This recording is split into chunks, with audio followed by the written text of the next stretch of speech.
Ontario government says COVID-19 deaths among long-term care residents plunged 96% 2 months after vaccinations began in December. It also says COVID-19 infections dropped by 89% among residents and by 79% among workers. The report notes that strong public health measures implemented in December and January worked along with vaccinations to help prevent infections. You don't believe I can see you, eh? You think I can't see you?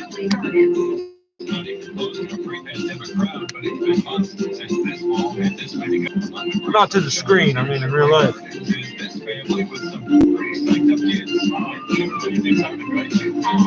Anyway, this is the United Nations TV. I don't know what's going on here. Still quite concerned about COVID safety and Eux-mêmes. We don't want to hang out a lot, and we don't want to wait in lines as well. We don't want to wait in You lineups. walk in at one of the few controlled entrances. You're met by a screener who asks if you have any symptoms. Then it's the hand sanitizer, keeping your physical distance, but otherwise, go shopping. Shopping mall capacity in the gray zone areas of Toronto and Peel capped at 25%. At Sherway Gardens, I'm Mark Douglas. 680 News Time, 7:37. The Centers for Disease Control in the U.S. says fully vaccinated Americans will be able to take off their masks and not worry about social distancing, but provincial health officials not prepared to endorse that line of thinking just yet. 680's Karen Seelman joins us live with more. Karen. Yes, Scott, the fully vaccinated can't exactly throw a post-pandemic party, but they will potentially be to take off the mask at someone else's house. And the CDC says after getting their final shot, Americans can skip quarantine and testing as long as they have no symptoms. Now, more than 60 million Americans have been vaccinated to some degree. The province's Associate Medical Officer, Dr. Barbara Yaffe, offering this reality check. They have a much higher rate of vaccination, but, certainly we're always interested in looking at the data that they've used and seeing how we can apply it here once we get more vaccine into people. In Ontario, people with at least one dose will have to wait 4 months before getting a second shot. The province's top Dr. David Williams says they're waiting for that evidence before determining what aspects of daily life those partially protected against COVID resume. When we get data and information from other centers, even renowned centers, we would like to take it to our scientific advisors. Reporting live, I'm Karen Seelman. 680 News Time, 7:38. It's a day to celebrate the achievements of women, raise awareness against bias, and take action for equality. As we mark International Women's Day, we're hearing about how some companies treat the day like a Hallmark holiday. If companies don't think through their strategy around observing International Women's Day, it can come back to bite them. That's Leslie Bolt with Bolt Communications, who says companies need to remember that today isn't about raising your profile through vague statements. What International Women's Day is really about is raising the profile and accomplishments of women, but also calling to attention what needs to change. She says any company, especially those in male-dominated industries, which are drawing attention to International Women's Day, should be talking about what they're doing to support and create more opportunities for women. I'm Hannah Maynard. As we start another week, we have some good news on the way with temperatures set to warm up. 680's Moment Correction Report. It's one of those weeks where you can pull out your spring jacket because meteorologist Natasha Ramsahai says things are about to warm up. Temperatures will be in the double digits for a few days this week and progressively getting warmer. 10 degrees Tuesday, 12 I don't know what you carpenters are working up on the top floor, dumping all these nails out. By the weekend, we've got wind chills back into the minus double digits. And what's on tap for next week?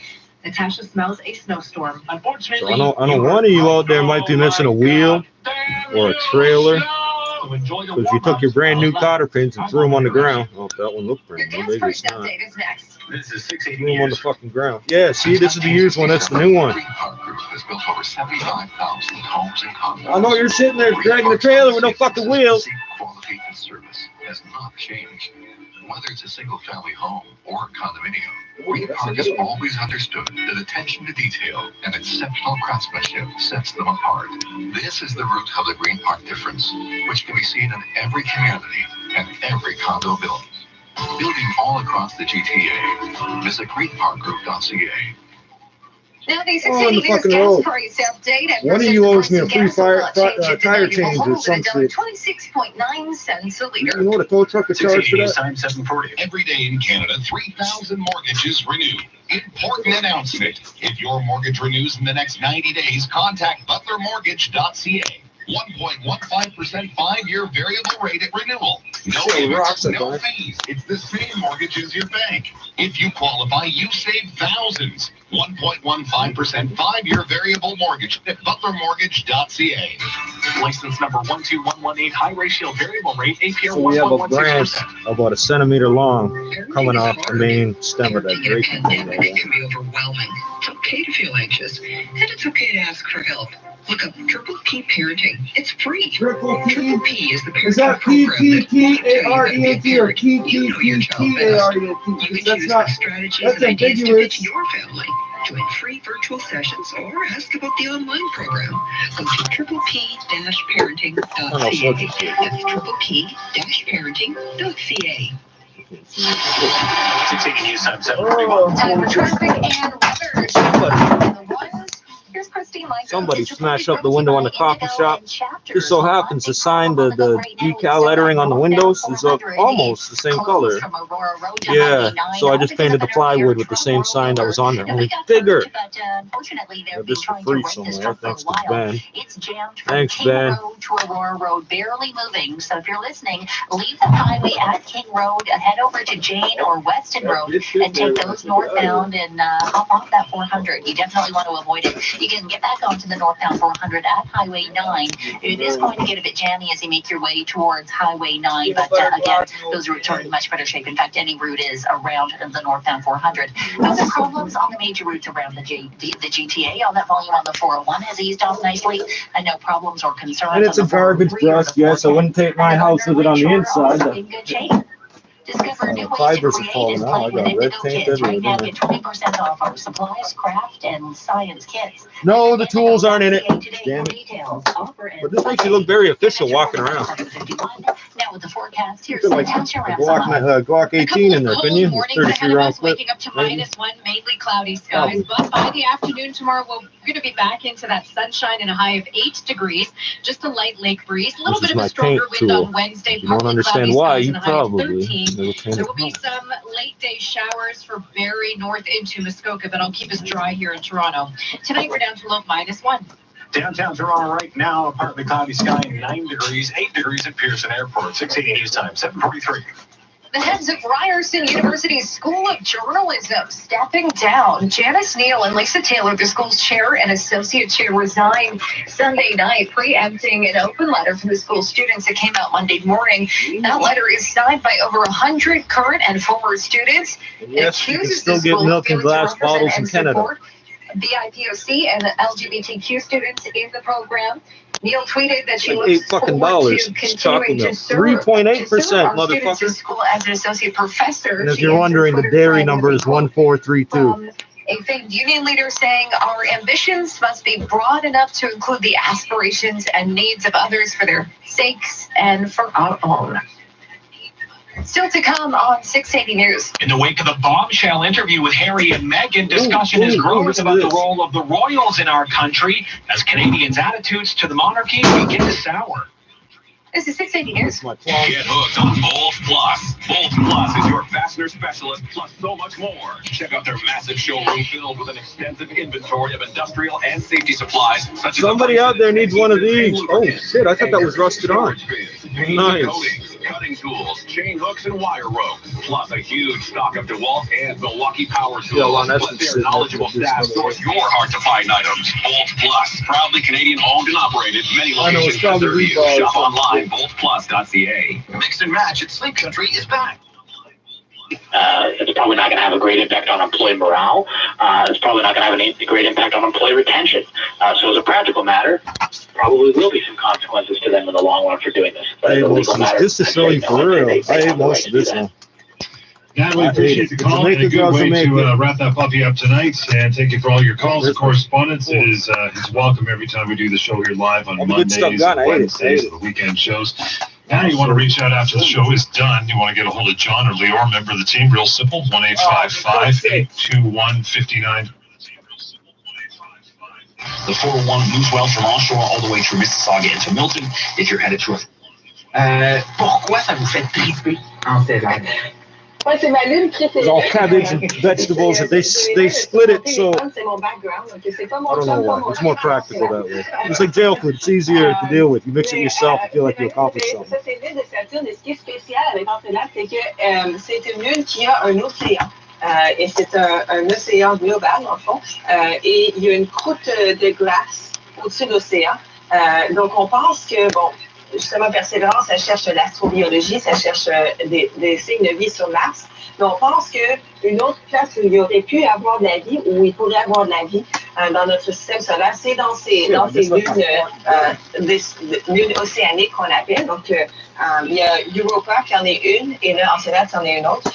Mais moi, je trouve que Encelade est vraiment cool parce que ce qui est spécial, c'est que au pôle Encelade, il y a ce qu'on appelle des geysers.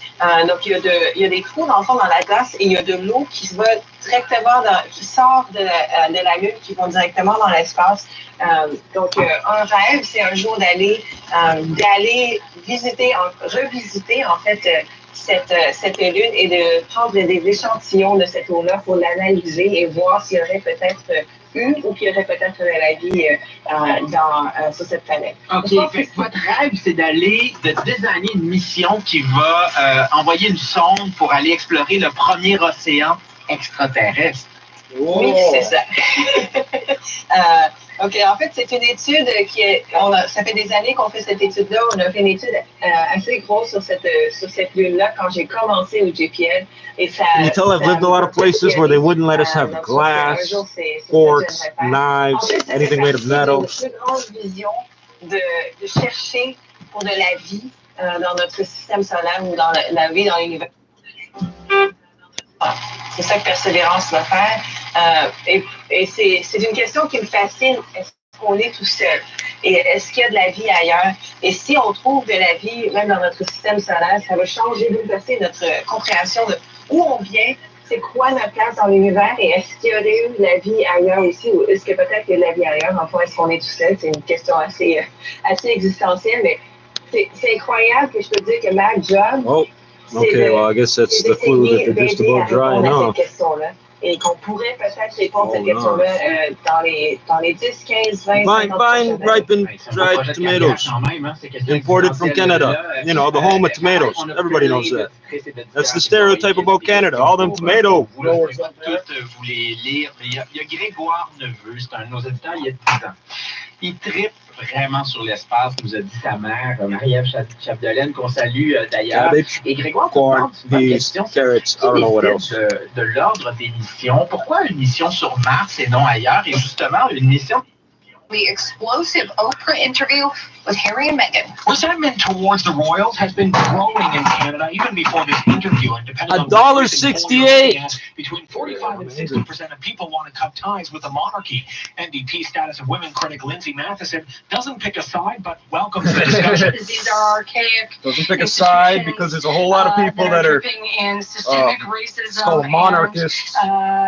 That are also NDP voters because they can't stand the conservatives or the liberals. Right. It requires the unanimous consent of federal and provincial governments. But Wayne Adam with the group Republicans. Because if you're pro-labor, you might be anti-monarch. We have our highest And you might not be Canadian, be someone who lives here. The Prime Minister's office refuses to comment while the Conservatives say they have a strong belief in our constitutional monarchy. Cormac McSweeney, Parliament Hill. 680 News Time, 7:49. Have you noticed that price for gas? 680's Richard Southern is looking into what is going on. Yeah, we're paying I noticed I don't own a fucking car, eh?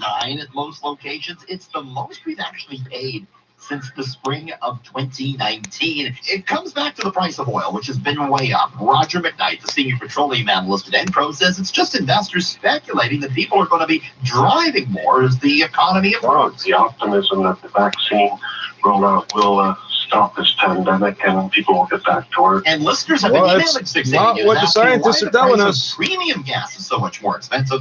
Roger says simply there is more demand for premium right now. The advent of the higher end SUVs and whatnot And the imported cars, the premium gas is Go with becoming diesel. higher than You can get a that. Porsche Cayenne diesel. And, Volkswagen diesels, obviously, you heard about Not those. expected to change at midnight tonight. GMC got this 2.7 liter 4-cylinder in their vans now. They're full-size vans. I've never heard of. They're not bragging about that one. The new Jeeps have diesels. Oh, this is ridiculous. Fucking I came too late to get meat, I guess, unless it wasn't. I got there 5 minutes before closing. Yes, Bobby was standing in the door. Yes. You don't know Bobby. You don't know Bobby. Search the channel for Bobby. You'll find him. He's a funny little bastard. Even beyond the effects of COVID-19, we will continue to be underrepresented in decision-making in public life, and violence against women in all its forms is rampant. The statistical data shows that women are the heads of state or government in only 21 countries. 119 countries have never had a woman leader. It's echoing on my end too. I can't hear shit. The highest levels of power will not be reached for another 130 years. What? Beyond the headlines, we will continue to face similar activities in public life that are marginalized and equally and fully participating at all levels of decision making. I can't hear you, bro. We cannot but think of Northbound 400 is closed from Aurora Road to Highway 9 because of a truck rollover. So just that stretch is closed, but it's really bad. So I thought with the weather being so nice, and it's been about a week since everybody got paid, whatever, there'd be a lot of people up there. No, but well, I don't know. I guess they got their food and left. They ran out of meat, so everybody left, I guess. Take those to Highway 9, and you'll be in much better shape in the long run. East and westbound 401 across the GTA moving well from what I can see here on the cameras. We're trouble-free on the 404 Don Valley Parkway combination, and no problems on the Gardner Queen Elizabeth Way. TSC is celebrating International Women's Week. All week long, enjoy 4 interest-free easy pay on women-owned brands, including Pink, Tartan, Bio Beauty, and more. Shop tsc.ca. Your next report is at 8:01. Now with the forecast. See, they slip them in there when you can't. I'm listening intently. Daytime highs continue to get warmer as the week goes There's a truck on the shoulder. There's a still guy a little changing bit the tire. chilly, And lipstick's on sale. What? I don't need to know this. Tomorrow, partly cloudy. Why don't you tell me what's on sale right next to where the road's fucked up? Looks like And I'll pull off the road and buy something there instead of. With some gusty winds picking up out of the southwest. That warm flow bumps us to 15 degrees, but a cold front comes through Thursday night, so we'll have 8 degrees Friday. The carrots are orange, cabbage is purple. Overnight tonight, we're down to a low of -1. What's cabbage, right? It tastes like cabbage. Right now in downtown Toronto, +8, partly cloudy, similar conditions at Pearson Airport. Coming up at 8 o'clock, more and more cases of COVID-19 in Ontario. Tell us about the guy that killed George Floyd. Positive for variants of concern. Health officials urging the public to stay vigilant against the virus.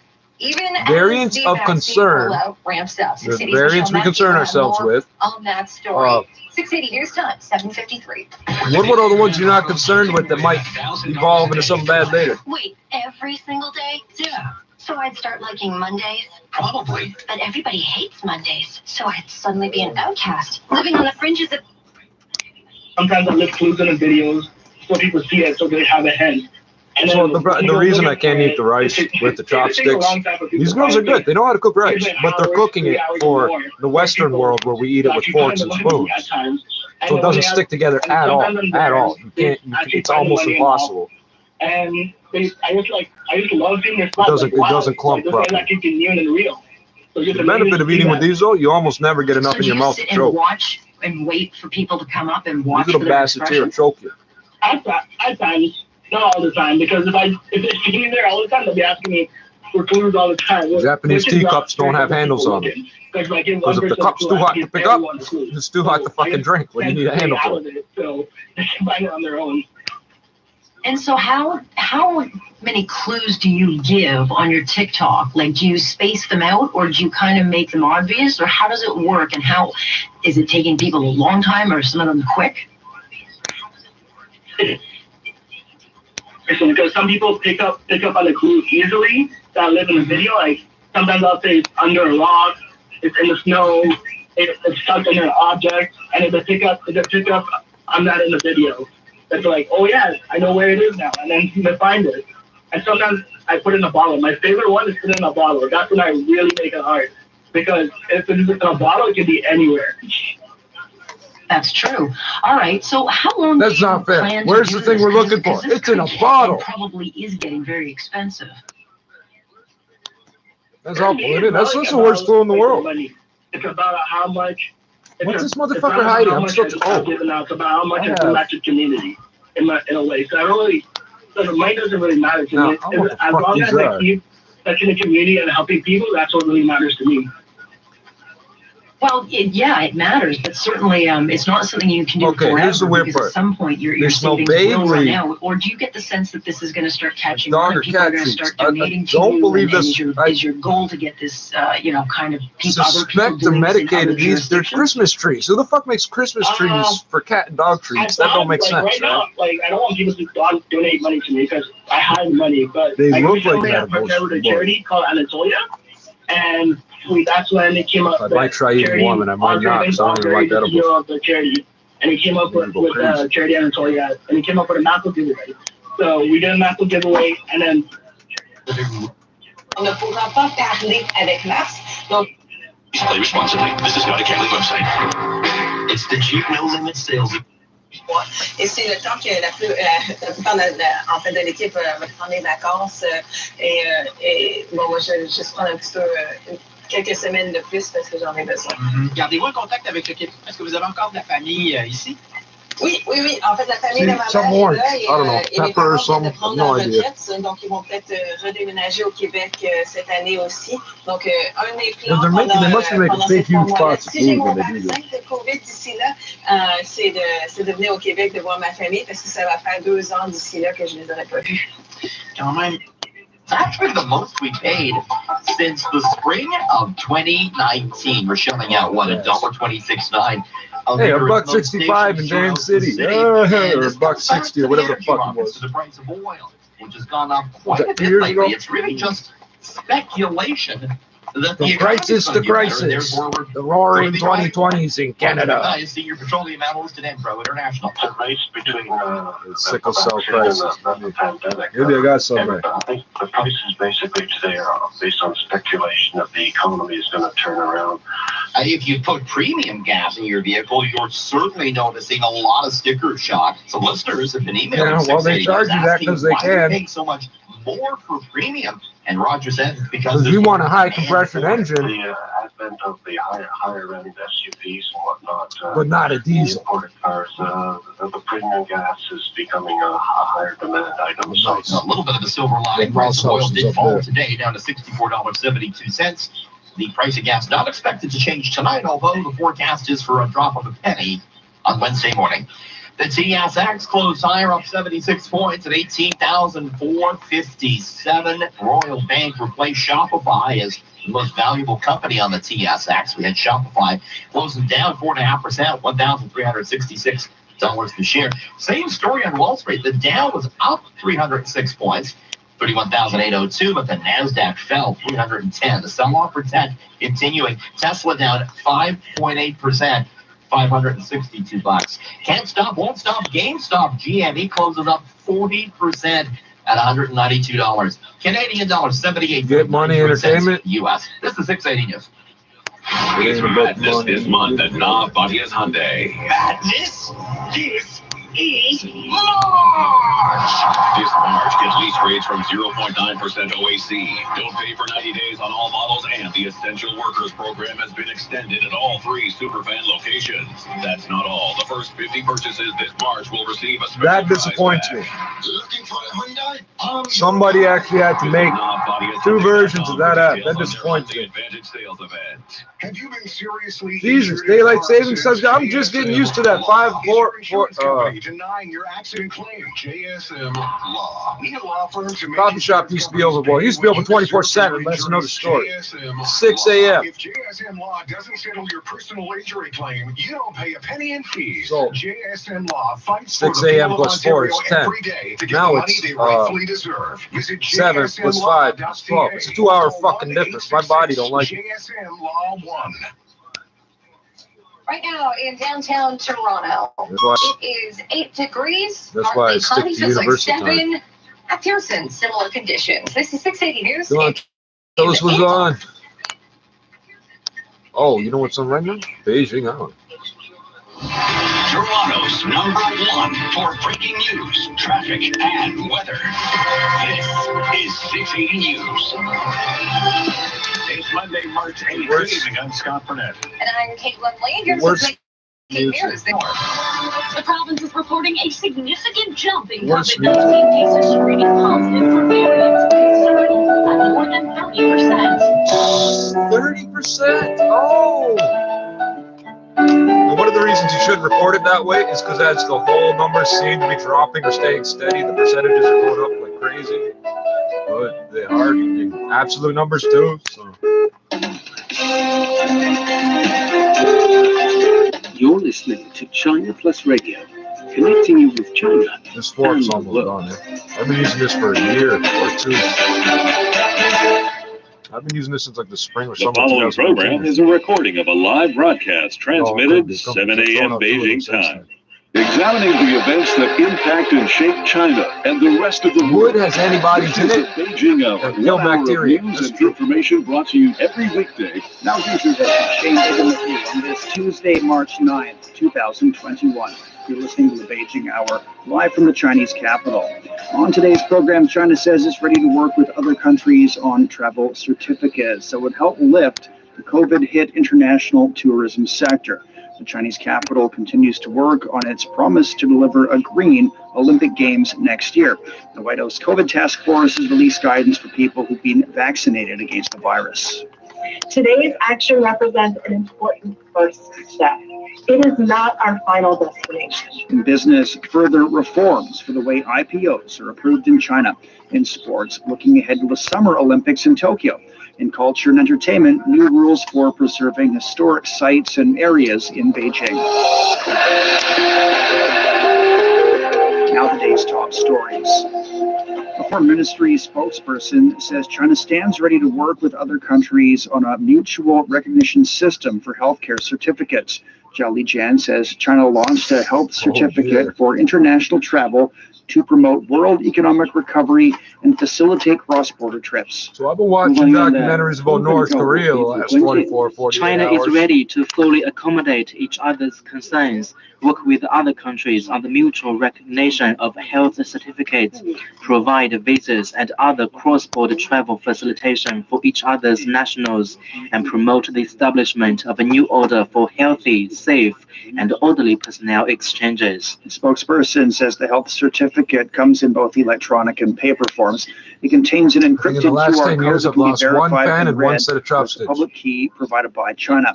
It'll show test results, vaccination records, and other health information.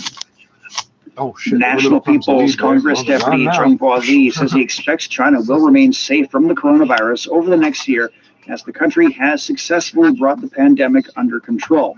A member of the Chinese Academy of Engineering, Zheng was given the national honorary title of National Hero last year after leading an expert team to fight against COVID-19 in Wuhan. Zheng also anticipates that participants of the Beijing 2022 Winter Olympic Games will comply with existing regulations on coronavirus precautions, but those may be adjusted according to the situation next winter. Yang Guang spoke with the expert on the sidelines of this year's two sessions meetings. Due to the COVID-19 outbreaks, we they can still do that. The United Nations can't. Oh dear, all cloak and dagger these days. Life in China.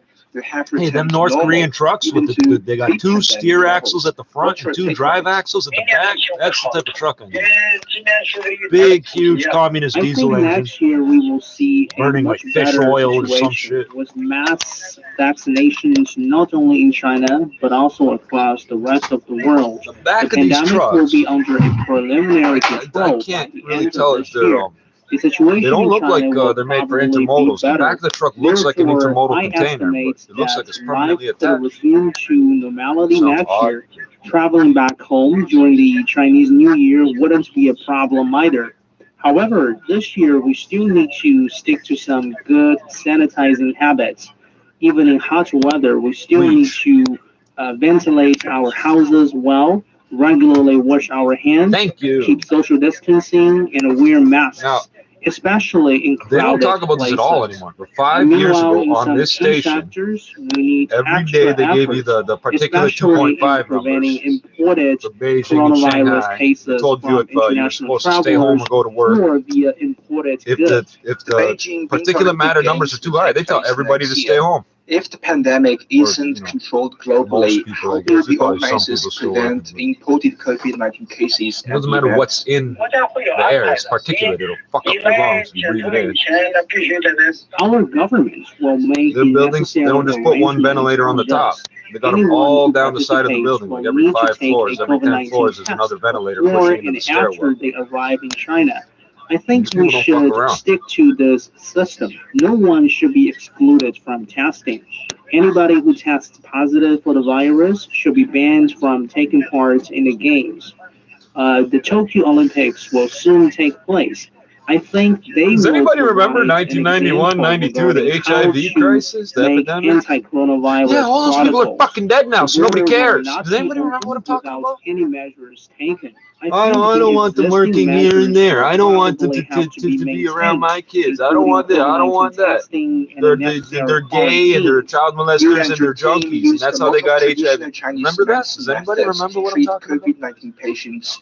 When you were in Wuhan, You're lucky. there were reports saying it needs to be remembered because these same motherfuckers that think that way are still alive. All the people that were sick are dead. Think about that. Of the disease.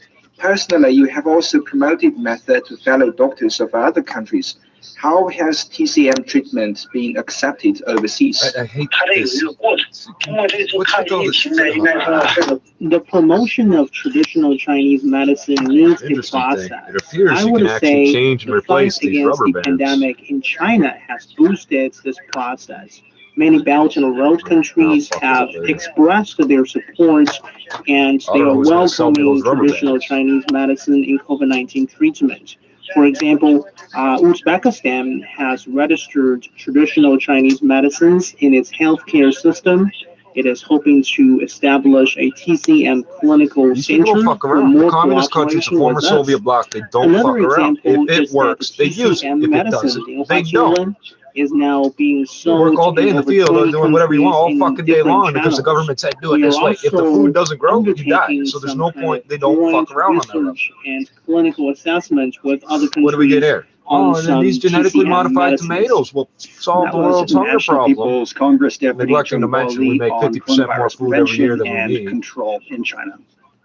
A senior Well, official let's pay says more money. Macau That's why I have to go on supports the strike and argue for improvements more of money Hong from my Kong's boss. He's got to electoral raise prices. system. See what happens? Macau Chief And Executive that's why some of these countries made are so remarks on the closed up. sidelines Like, of the no, we're ongoing not doing this session capitalist of the NPC.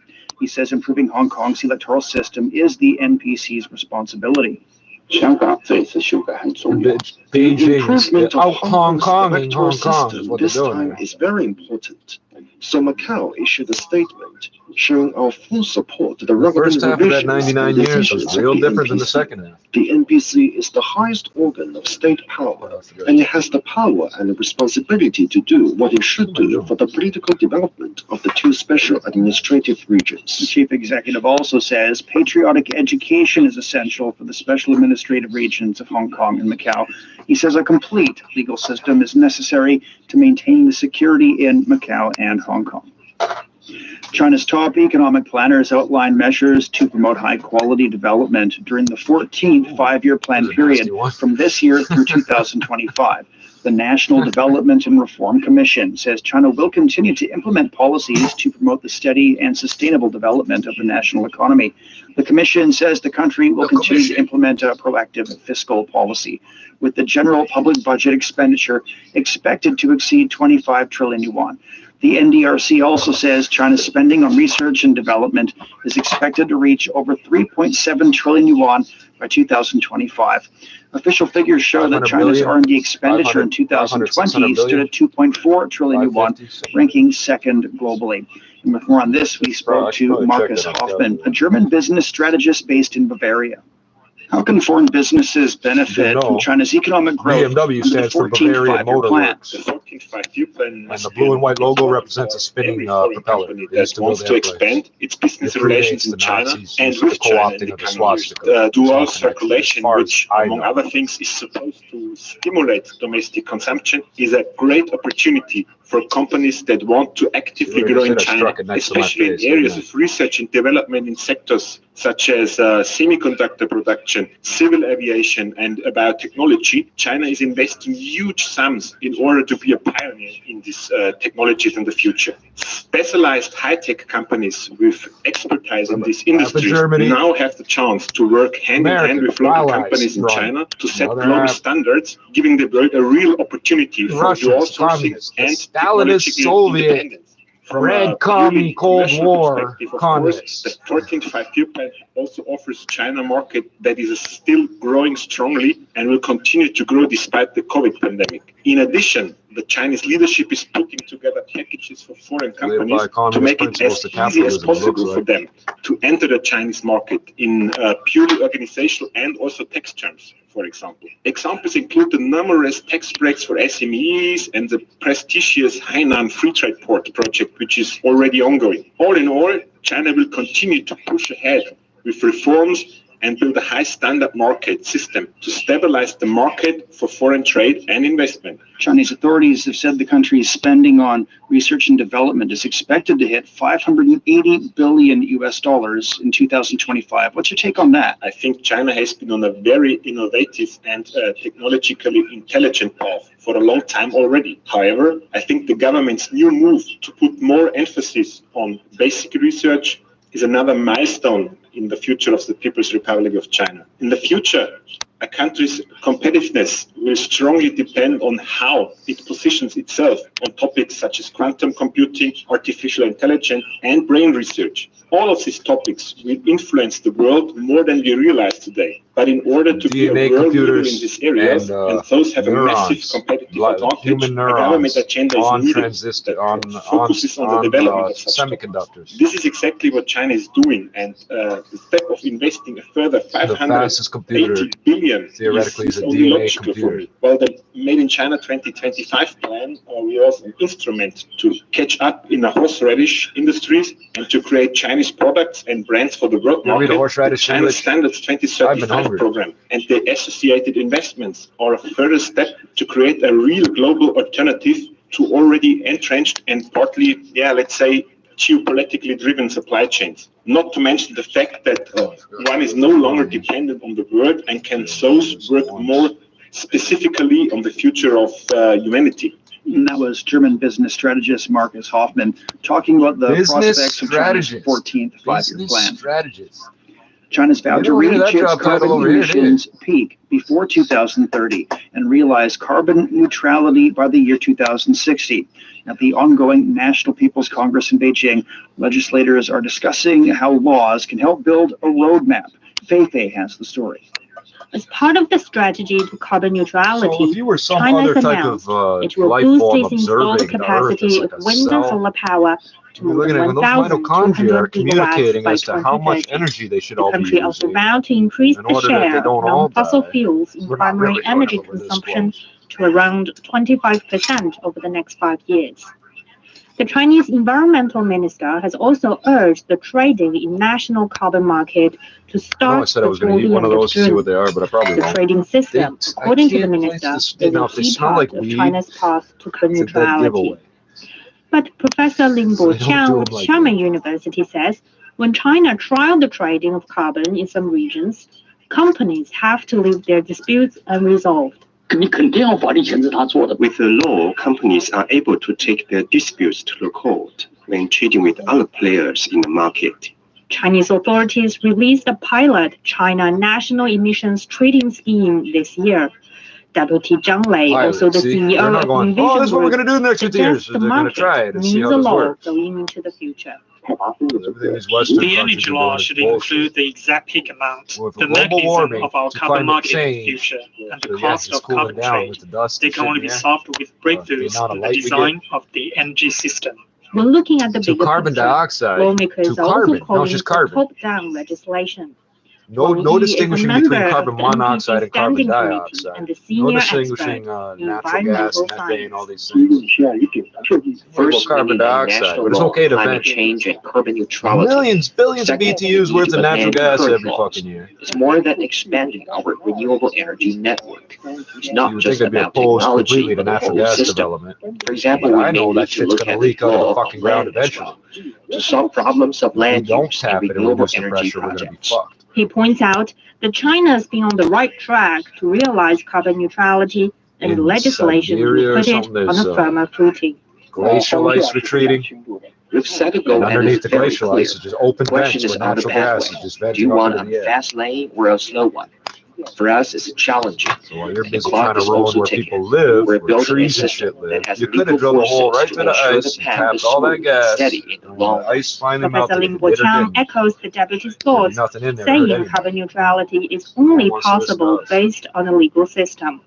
He says it will clear setbacks in the way, such as concerns over high transformation Everybody's costs for some concerned politically companies. about For the gas Beijing problems, hour, pipelines this is to Fei Fei. Ukraine. Coming Why? up, Because Beijing's Canada, all preparations the for countries a have a hand green in this. Winter Canada Olympics next year. wants to export natural gas on boats that don't exist China from an has put export public facility health that at the doesn't top of the exist agenda during to this an import year's two facility that will sessions never be in built. Beijing.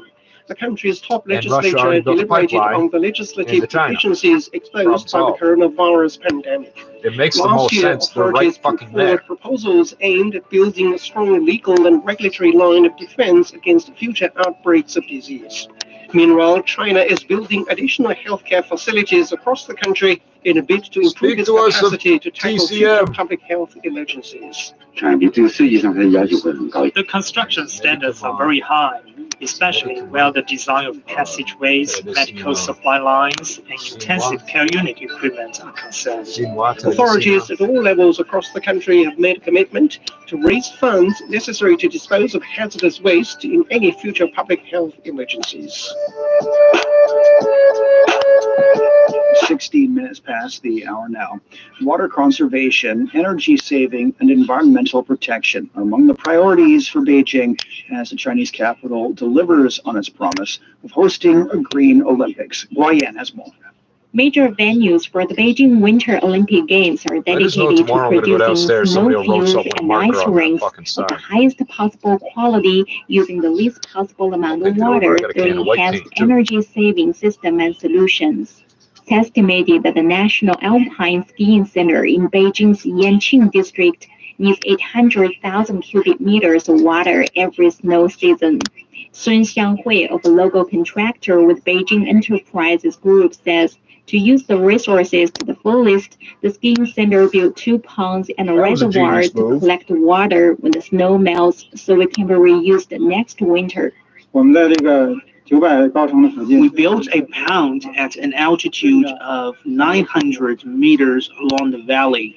When the snow melts in the spring, part of the water will be collected for the next skiing season. The rest will be channeled into the Guanqing Reservoir, which covers the complete life cycle of the water.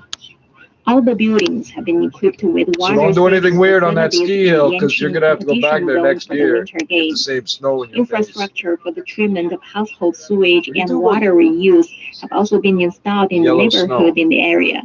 In line with the Green Olympics initiative, the venues of the Beijing 2022 Games are applying more green technologies to reduce energy consumption as well as an impact on the environment. Beijing has introduced carbon dioxide refrigerants for ice making, the least toxic and most eco-friendly natural refrigerant, in a bid to further reduce greenhouse gas emissions. Wang Bo is director of AST Refrigeration and Solar Technology Company, which is overseeing the construction of nearly half of the rinks for Olympic competition and training venues in Beijing. Carbon dioxide refrigerants are energy saving. Compared with traditional methods, the new technique can help save 30% of energy consumption. For instance, an 1,800 square meter ice venue with the traditional ice making system consumes 1.5 million kilowatts of power for a year. while the new carbon dioxide system can help reduce power consumption by 30%. Meanwhile, the new system claims that the heat Chinese loss report in the electricity process different of than we do. refrigeration, which can be used for resurfacing the ice and dehydrating the venues.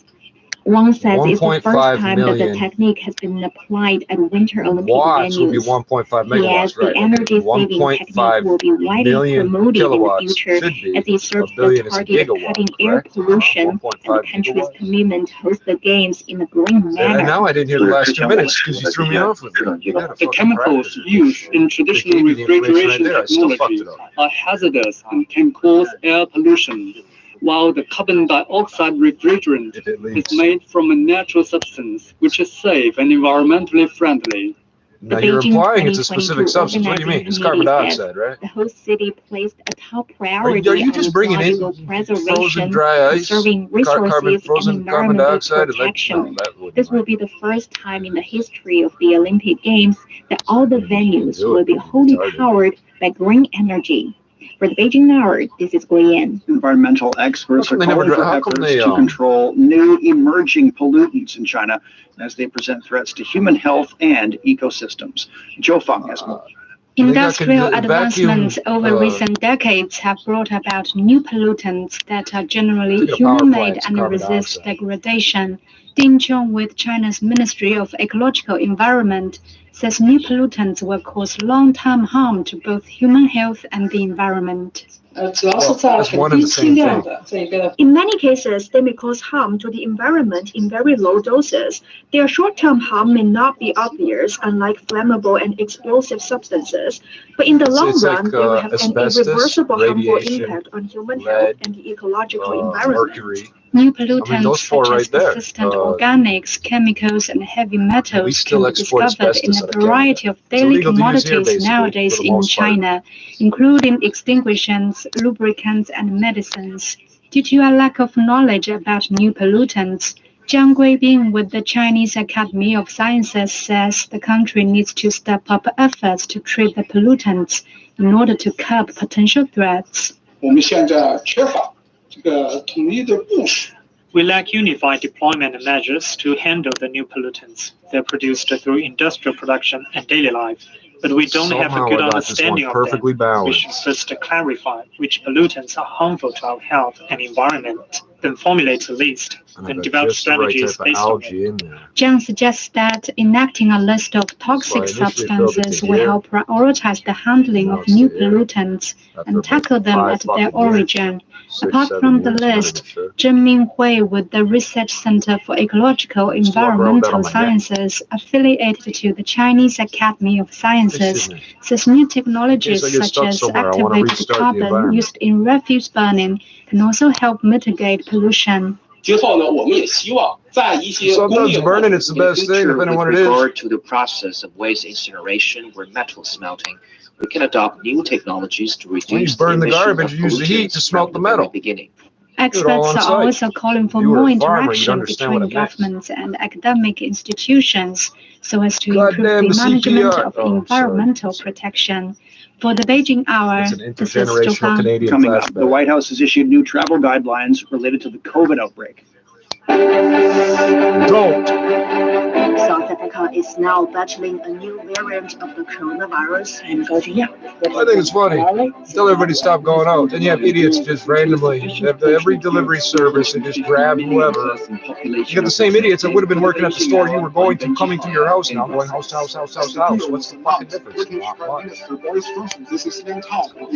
Statistics show that the number of people battling depression in Sweden just It's just-in-time delivery and this military supply chain management are not quite the same thing. Stay up to date with They didn't do either of them. and Google Maps goes down and Uber Eats shuts down. I'm Shinting. I thought it was bad when a Spanish company owned our toll highways. All in one package. The Beijing Hour. Every fucking thing we need depends on somebody in some other country doing their job. I like that. The White House COVID-19 task force has released new guidance for fully vaccinated people with a warning on travel. CDC Director Dr. Raquel Walensky says the new guidance is an important step towards resuming all normal activities. Today's action represents an important first step. It is not our final destination. As more people get vaccinated, levels of COVID-19 infection decline in communities, and as our understanding of COVID immunity and gather with other vaccinated people indoors without a mask or any social distancing. It also says that vaccinated people can come together in a single household with people considered low risk for severe disease. Warning against traveling, Dr. Walensky says a surge in travel has caused a spike in cases in the United States. We know that many of our variants have emerged from international places, and we know that the travel corridor is a place where people are mixing a lot. We are really trying to restrain travel at this current period of time. Fully vaccinated people are still advised to wear well-fitted masks, avoid large gatherings, and to physically distance from people when in public spaces. The CDC also advises vaccinated people to get tested if they develop symptoms that could be related to COVID-19. Around 31 million Americans have been fully vaccinated. That is roughly 9% of the U.S. population. I know I'm like 8 years old. U.S. President Joe Biden's pledged to make the promotion of electric vehicles a priority for his administration in the fight against climate change. Car makers are catching up with the trend and urging car buyers to do the same. If you use lead-acid batteries, you'd be taking At General Motors, our vision for the future is a world with zero crashes, zero emissions, and zero congestion. You don't have to enslave African kids to get it by any fucking justification. Announcing plans for America's largest car maker to top the batteries up with distilled water. Vehicles with internal combustion engines by 2035. The U.S. government is starting to phase them out as well. President Joe Biden says he will replace more than 600,000 government vehicles with electric models. Don't you just slow down with attrition or which we're going to replace with clean electric vehicles made right here in America by American workers. But despite those lofty ambitions, electric vehicles, including plug-in hybrids, accounted for less nuclear than power plants don't have. Do they have gigantic supplies of carbon dioxide they could throw? I know carbon won't do much for radiation, but to absorb the heat, so that human beings can get close enough to throw whatever the robots or whatever to throw whatever chemicals you got to throw at it or whatever.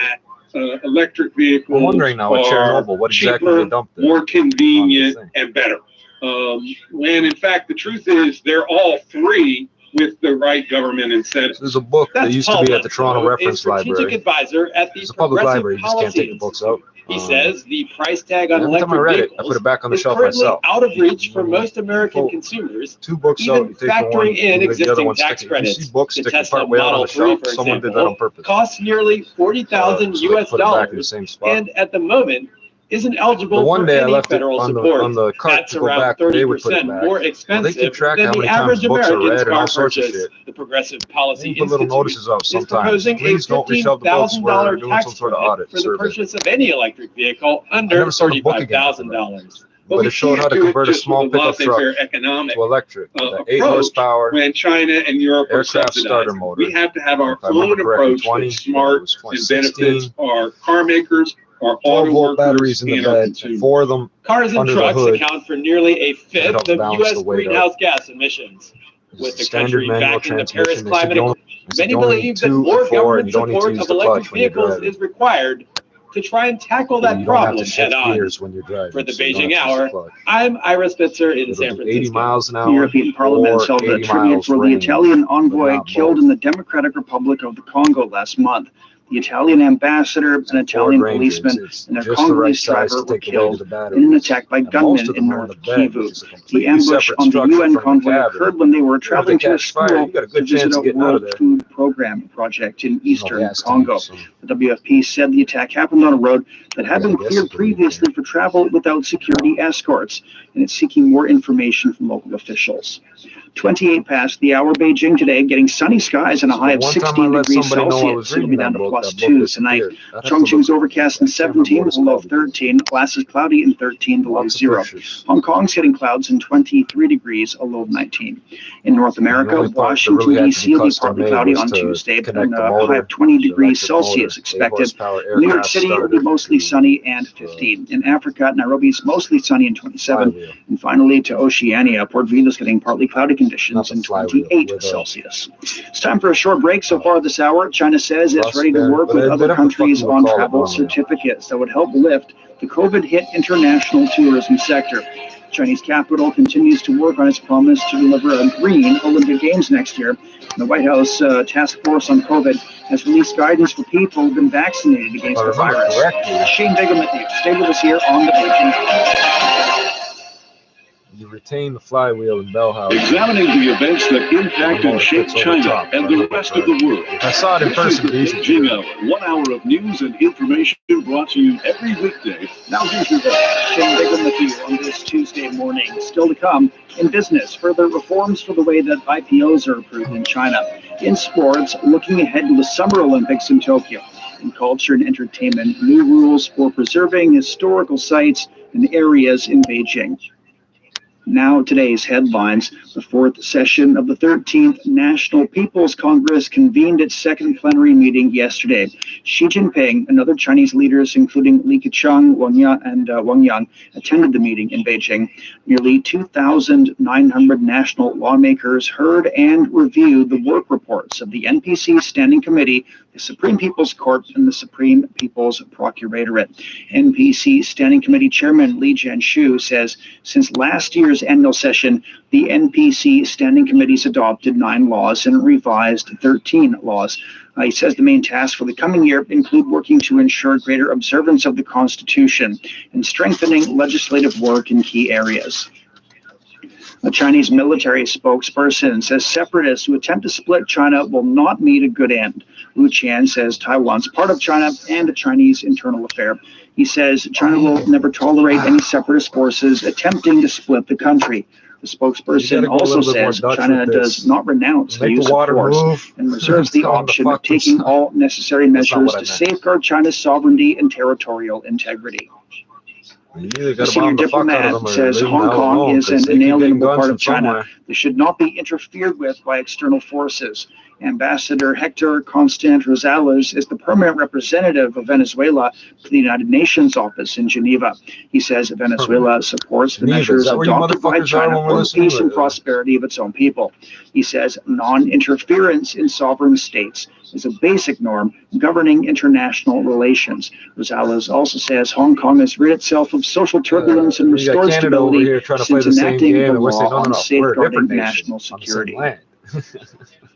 The Minister of Science and Technology says China will invest more in basic research in the next 5 years. Wang Zhigang says such funding is expected to reach over 8% of all research and development expenditure. He says China will also formulate a 10-year action plan for basic research. The central government's funding for basic research doubled over the past 5 years.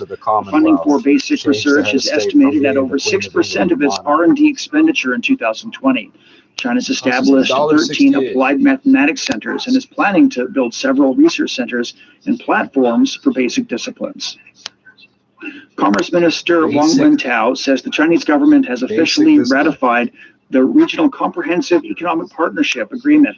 Speaking on the sidelines of the annual national legislative session, Wang says some member countries are also accelerating their procedures. He's expressed hope that member countries can speed up their progress and finally reach the threshold needed for that deal to enter force. Ratification is needed from 6 ASEAN member countries and 3 non-ASEAN countries for that deal to officially take effect. The RCEP, the world's largest free trade agreement, was signed in mid-November of last year by 10 ASEAN member countries, as well as China, Japan, South Korea, Australia, and New Zealand. The World Health Organization expressed concern over the proposed vaccine passports for international travel during the COVID-19 pandemic. WHO Emergencies Chief Dr. Michael Ryan says he does not recommend the vaccine certifications being considered in some countries. At the present time, the use of certification of vaccination as a requirement for travel is not advised because, quite simply, vaccination is just not available enough around the world, and is not available certainly on an equitable basis. He says that requiring a vaccine passport could cause inequality and unfairness to be branded into the system. WHO has previously said that it's still unknown how long immunity lasts from the COVID-19 vaccines. That data is still being collected. You might as well have a chicken The White pox. House You should COVID-19 test task this out, force this has released idea new of chicken guidance for pox. fully vaccinated people and a warning on travel. What's the side CDC effect of Director eliminating Dr. chicken Raquel pox? That could be Walensky bad says the thing. new You've guidance adapted is to an this important shit. step towards You resuming have all chicken normal pox in your life activities. yet? No, you don't want to get it. Today's action represents an That's all we important need. first step. It is not our final destination. As more people get vaccinated, levels of COVID-19 infection decline in communities, and as our understanding of COVID immunity improves, we look forward to updating these recommendations to the public. The CDC says fully vaccinated Americans can gather with other vaccinated people indoors without a mask or social distancing. It also says that vaccinated people can come together in a single household with people considered to be low risk for severe disease. The European Parliament held a tribute to the Italian envoy killed in the Democratic Republic of the Congo last month.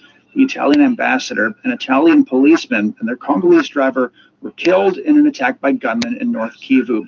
President of the European Parliament, David Sassoli. Il Parlamento europeo dedicherà un dibattito. The European Parliament will dedicate a session to what happened next Thursday. I want to open today's plenary session by sending our deepest condolences to the families and to the victims. Our thoughts are with them and with all the victims of violence. The ambush on the UN convoy occurred when they were traveling to a school to visit a World Food Program project in eastern Congo. The WFP said the attack happened on a road that had been cleared previously for travel without security escorts, and they are now seeking more information from local officials. Eastern Congo is home to many rebel groups, all vying for control of the mineral-rich Central African nation that's roughly the size of Western Europe. This is Shane Bigham live from the Chinese capital. Coming up in business, further reforms for the way that IPOs are approved in China. 100+ million people average. History is made up of stories. Put down that lengthy book spanning thousands of years and instead follow the makers and shakers of Chinese history podcast, which presents the biographies of 20 historic figures who shaped the course of ancient China. Meet the most renowned ancient Chinese rulers, ministers, thinkers, scientists, poets, and rebels, and find out how they continue to influence the Chinese to this day. Subscribe to Makers and Shakers of Chinese History for free on your favorite podcast apps. We're at 37 minutes past the hour now. Turning to business, starting with the markets. U.S. stocks finished mixed on Monday as a steep sell-off in tech names continued. The Dow Jones jumped 1%. The S&P 500 slid over 0.5%. The NASDAQ, though, shed 2.4%. Investors struggle to wrestle with rising bond yields. Market analyst Wayne Kaufman. If we're really recovering pre-COVID, the 10-year yield was 1.9, just a little under 2. If we're going to have this dynamic recovery, and you've got the greatest stimulus in the history of the world coming from the government, easy to run. You've got central banks you just got to make sure the with computer unbelievable accommodation. Why shouldn't we get at least back to where we were? You can do the math every day on a piece of paper. European markets closed sharply higher yesterday, with shares in Germany leading the region. The DAX was up by 3.3%. France's CAC 40 was up 2.1%. London's FTSE 100 gained 1.3%. Or whatever. Chinese stocks closed lower on Monday, with the benchmark Shanghai Composite Index down by 2.3%. The Shenzhen Component Index was down more than 3.8%.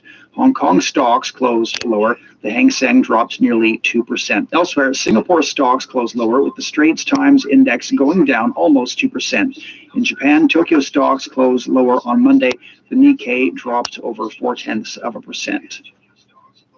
China intends to reform its system for regulating registration-based initial public offerings in the A-share market. A government work report says regulators will be seeking to normalize the country's delisting protocols. It says China needs to close the gap between its rate of delisting and that in more mature markets in Europe and North America. It's the first time in 8 years that delisting is being cited in the government work report. Registration-based IPOs were first introduced in the country on the STAR market of the Shanghai Stock Exchange in July of 2019. With more on this topic, we're joined by financial analyst Einar Tangen. Good morning.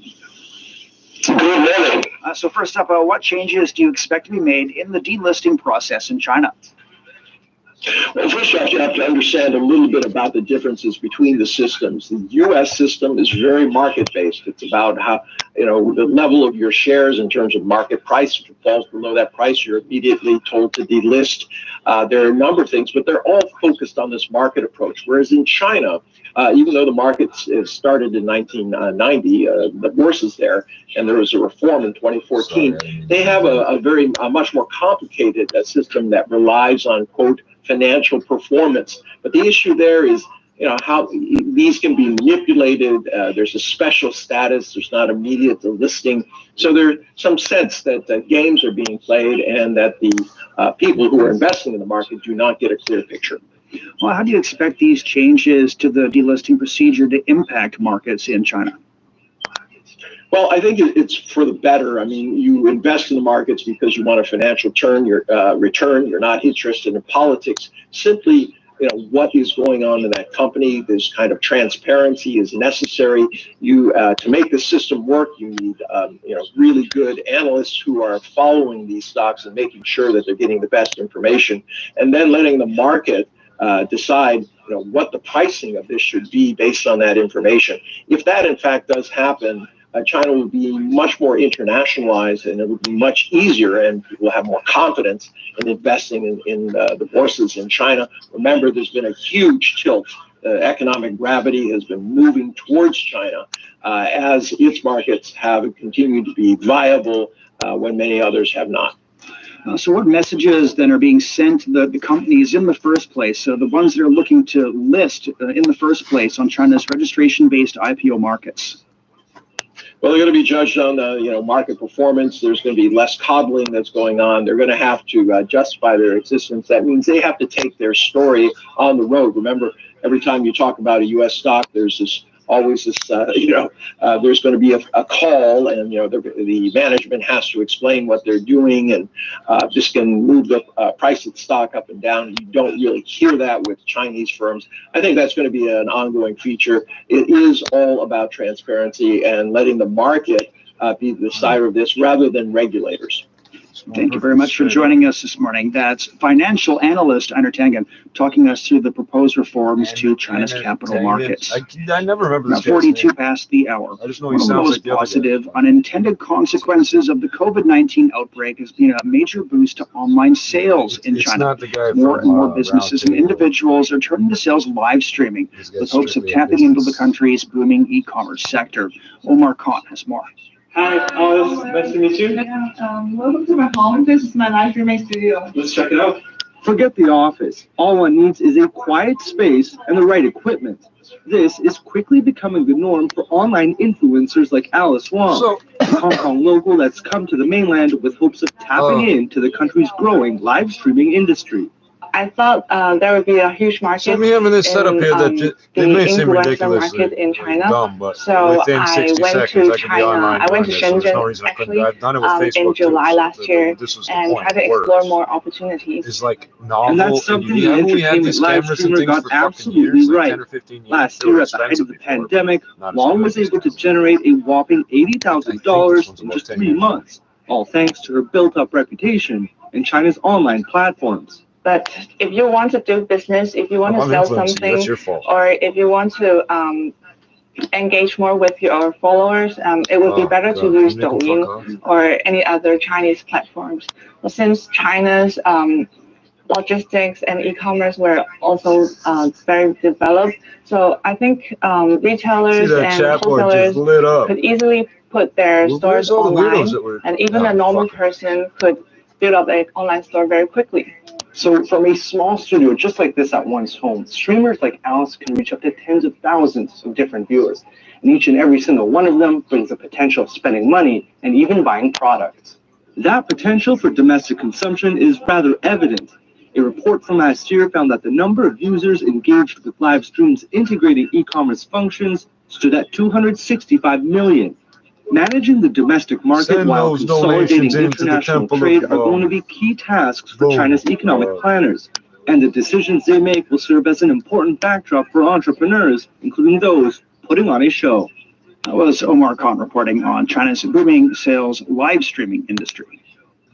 China's gas sector performed strongly in the latter half of last year. Fitch Ratings says that prospects for medium-term growth remain solid for the country's gas sector.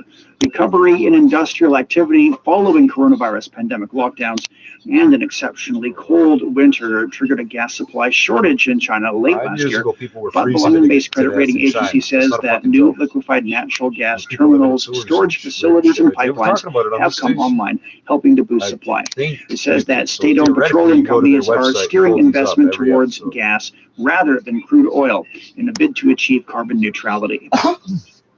An industrial park dedicated to making cars is perfect for heating places. Is that their audio or ours? Is this one out? What up? Wagwan CRI. Where's the other one? There it is. Oh, there. That's some. That's my voice. It's way too deep. Following coronavirus pandemic lockdowns and an exceptionally cold winter triggered a gas supply shortage in China late last year. But the London-based credit rating agency says that new liquefied natural gas terminals, storage facilities, and pipelines have come online, helping to boost supply. It says that state-owned petroleum companies are steering investment towards gas rather than crude oil in a bid to achieve carbon neutrality. Pipelines, terminals. An industrial park dedicated to making cars is offering members of the public the chance to take free rides in self-driving vehicles in Shanghai. Shanghai International Automobile City is partnering with Chinese automaker SAIC, telecom provider China Mobile, and tech giant Huawei to offer 5G-enabled car rides. It's an opportunity for users to sample the latest advances in China's bid to put autonomous vehicles on the road. An onboard console automatically displays information and updates about the car's surroundings in real time. Rides at the park. Damn it.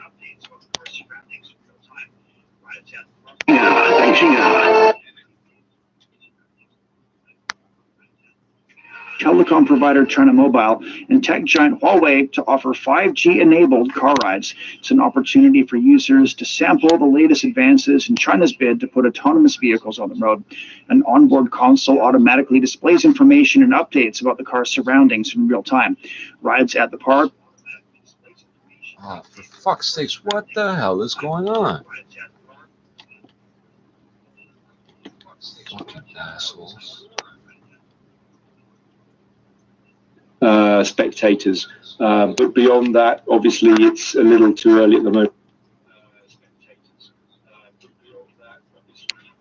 The Beijing Hour. The Beijing Hour. The Beijing Hour brings you an hour of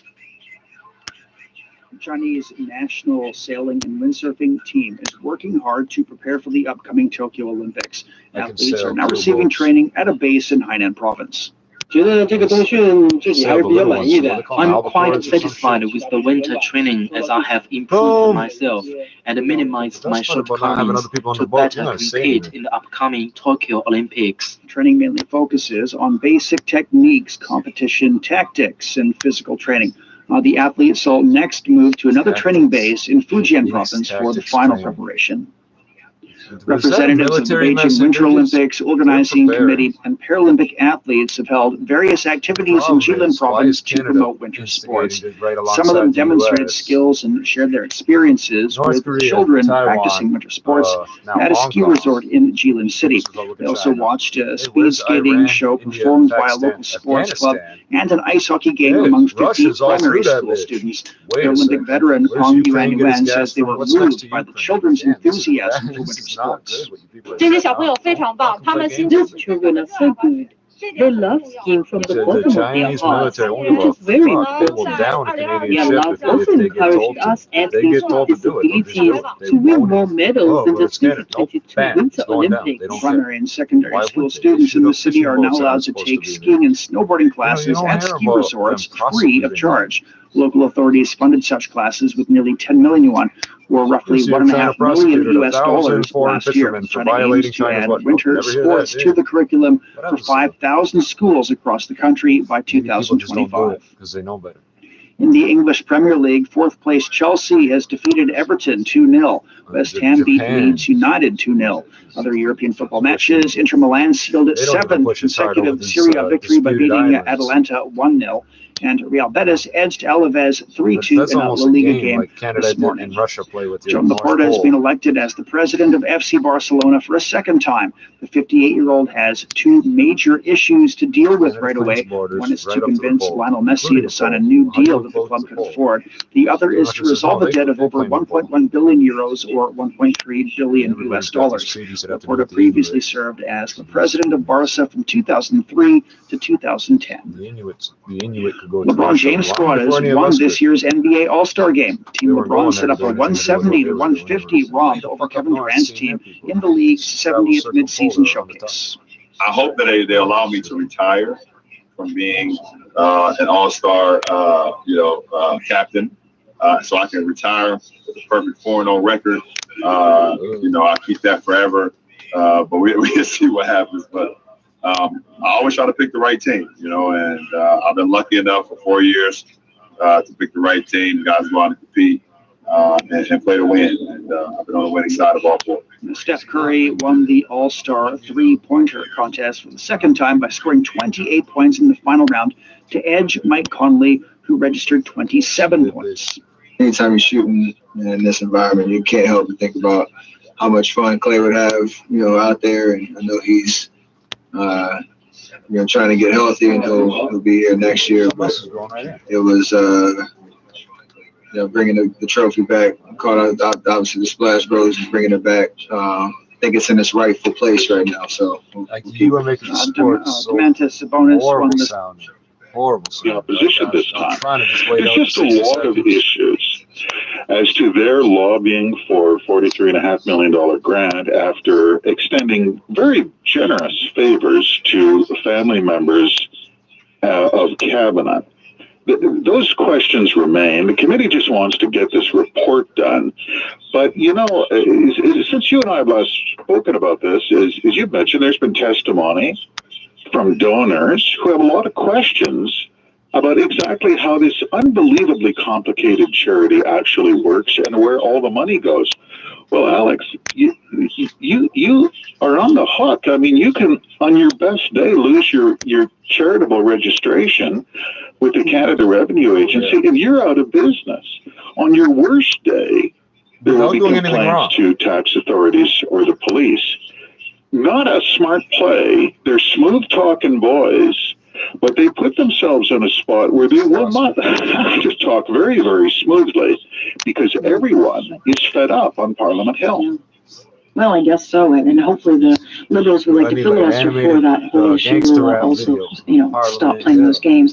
Interesting about the report you guys have on the Public Health Agency and these internal memos that show that they were more worried seemingly about the pandemic litter and the environmental impact of throwing away things like masks and all the PPE that we need, rather than worrying about actually getting it. And by July 1st, when you look at the numbers, Canadians, including non-medical workers, will have used 1.8 billion surgical masks, 490 million disposable gowns, 91 million face shields, 4 million goggles, and they're more worried about reducing the waste. Anyway. I got one here. It is rich in irony, isn't it?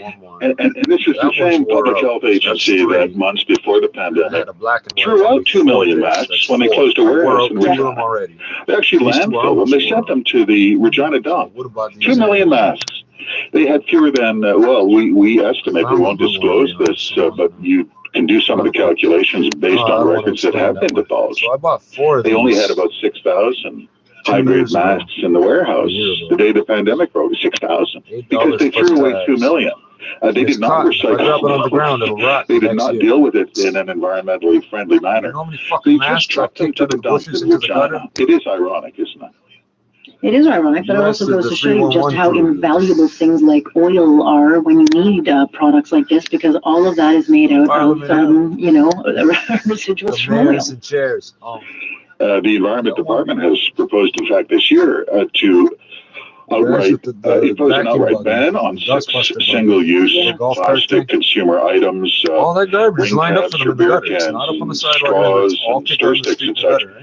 The plastics industry has had a lot of questions about that. This has all been deferred by the pandemic, but they have seen this, as their lobbyists have characterized it, as a war on plastic. This might doesn't make any environmental sense. It's all driven by National Geographic, a very disturbing video of, sea turtles wounded in the Pacific. None of that is Canadian waste. By even official estimates, Canadian plastic waste, well, a majority of it is landfill. Very little contributes to marine plastic pollution worldwide. That is another argument that's pending. That is the Department of Environment going after plastics as an environmental peril. But you point out, Alex, you're in the middle of the pandemic. The public health agencies, like they had to shoehorn in something about green into their pandemic response. Well, because you kind of turn green when you turn green though when you see how inept they were from the start of this thing and how unqualified and how flat-footed they got caught. So I mean, it's just nothing surprises me. So am I surprised by this? Of course not. There was a Senate National Finance Committee, Eric Furey from Quebec, who said, you know what? I asked twice, and they told me we are so prepared for this pandemic. He said it's not true. He called it a reality gap, which is an interesting way of putting misinformation. The managers at that public health agency misinformed MPs, senators, cabinet, the Canadian public. They have so much to answer for. It's almost mesmerizing how incompetent that agency was. Which one? Well, you know what, they were ready for the next pandemic. It's just not this one, it's the one after. That's, I think, what they meant. Tom, I've got to let you go on that note. But thank you, always a pleasure. Thank you, Alex. I'm the only one back top of the hour here. Crazy shit to say about Canada. Canada's the greatest place in the world. Doesn't it look like these videos in North Korea? Pizzaville's 2 pizza special. Get 2 medium How do you pizzas, feel about 6 Trudeau? toppings. Oh, we love him. $22.49. Yeah, he's Make great. a large for $6 more. Order online at pizzaville.ca We're or blinking on the Pizzaville messages app. here. We don't even know Morse code. I Thursdays start on blinking like Helping crazy. You Don't know I'm lying. Single, professional There is photographer. an implant in my tooth that will explode if I say Cookie anything Brewster bad. is putting her own spin We're a on being a high-tech grown-up. version of Korea. Can't stop. Won't stop. Okay, I'll stop. Or at least Let's hear about the Chinese culture and entertainment. Basketball. Oh, I guess we missed it. Basketball. Hey, wait. I guess we'll catch it now.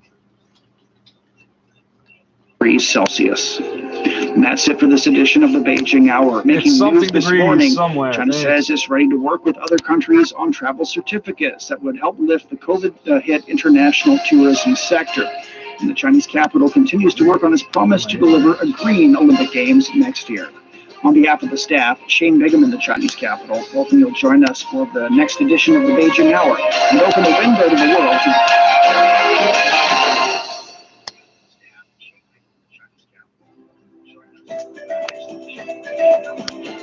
我要学汉语 I want to learn Chinese. 其实并不难 It can be fun. 欢乐汉语 Chinese Studio.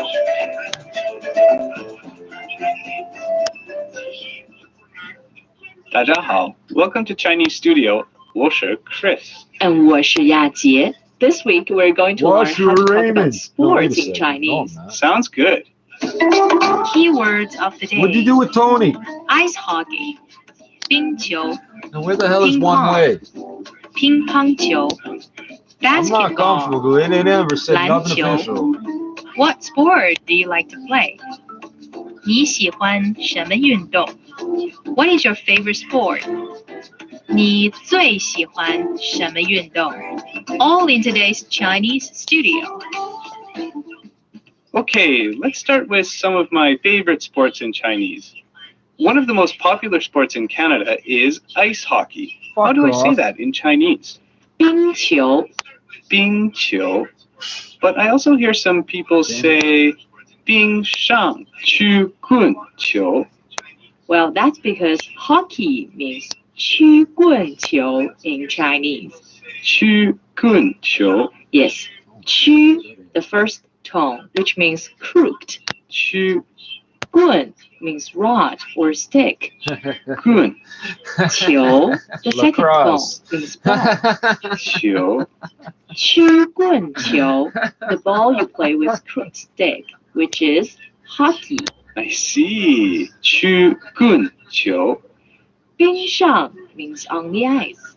Together it's 冰上曲棍球, ice hockey. 冰上曲棍球. Chris, do you know what is the most popular sport in China? Yes, I know. It's ping pong. Right. Ping pong in Chinese is 乒乓球. Ping Oh, pong. just ping pong. Hold on. You told us like 2 months ago it was ping pong. 你喜欢什么运动？我喜欢打乒乓球，你呢？我喜欢冰球。 Damn it. Yeah, There we Jeff, go. what sports do you like to play? You know what, Chris? I like playing basketball. Really? Then how can I ask that in Chinese? Well, you may say, 你喜欢什么运动？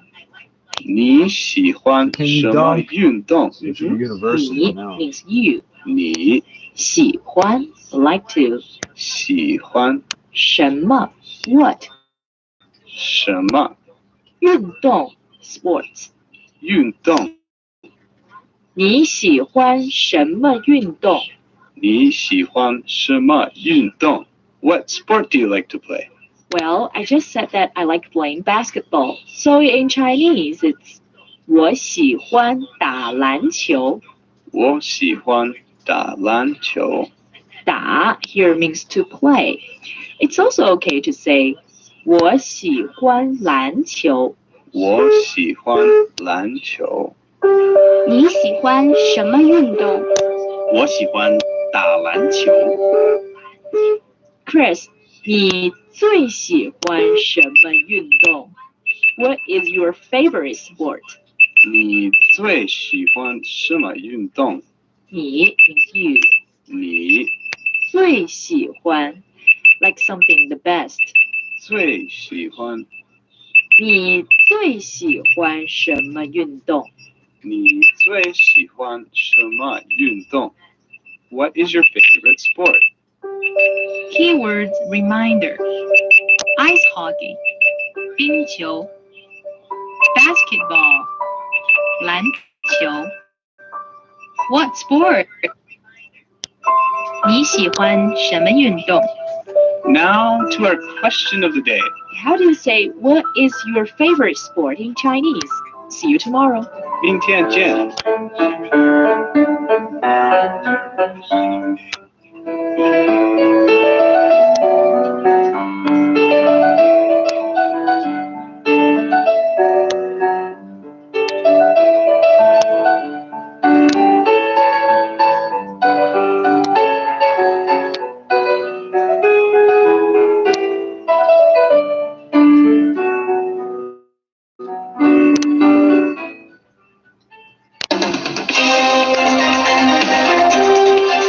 You're listening to China Plus Radio, connecting you with China and the world.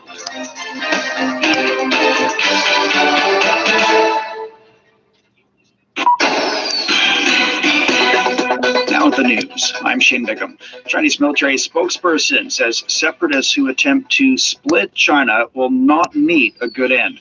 Wu Qian says Taiwan's part of China and a Chinese internal affair. He says China will never tolerate any separatist forces attempting to split the country.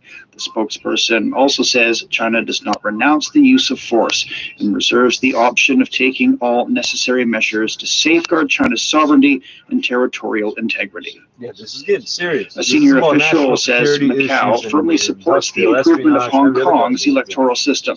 Macau Chief Executive Ho Yat-sung made the remarks on the sidelines of the ongoing annual session of the National People's Congress. He says improving Hong Kong's electoral system is the NPC's responsibility. The improvement of Hong Kong's electoral system this time is very important. So Macau issued a statement showing our full support to the relevant revisions and decisions of the NPC.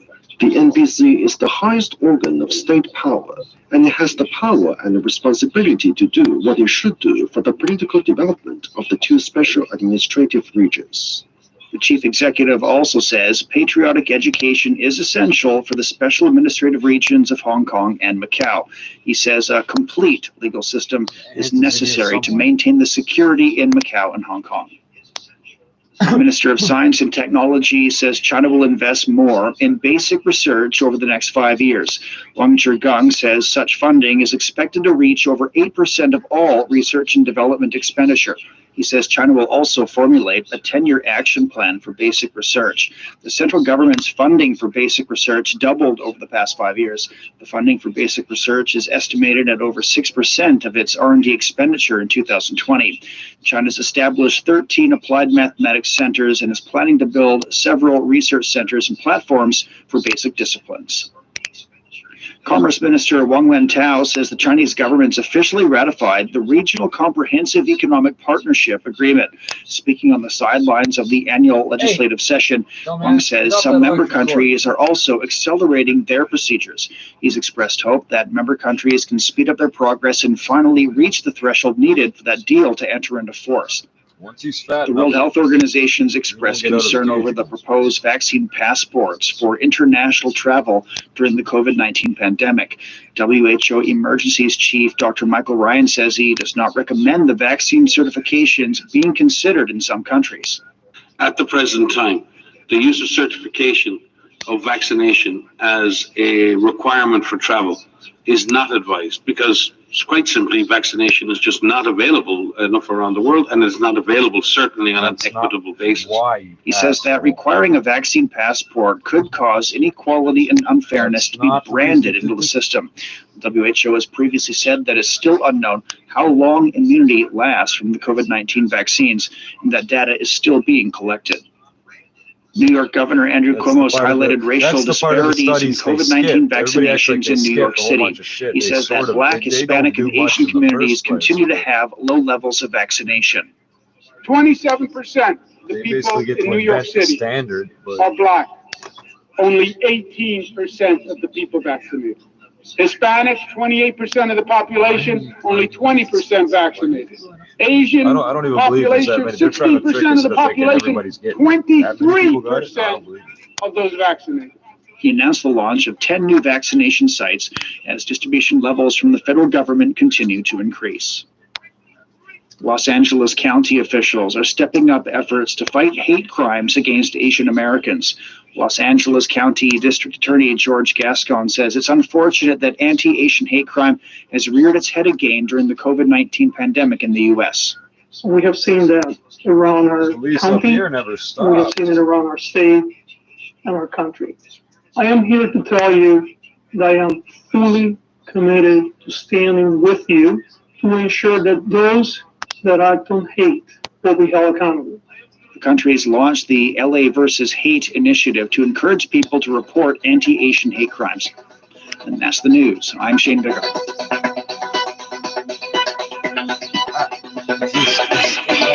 Doesn't LA have a shitload of other jobs too? How can you experience real life in China without making that trip to the fabulous Middle Kingdom? How do you get to meet people living in China without actually coming face to face with them? Welcome to Chinese Theatre, a program that seeks to immerse you deeply in the sights, sounds, and tastes of China, just as if you're touring the country in real life. History to tell us today.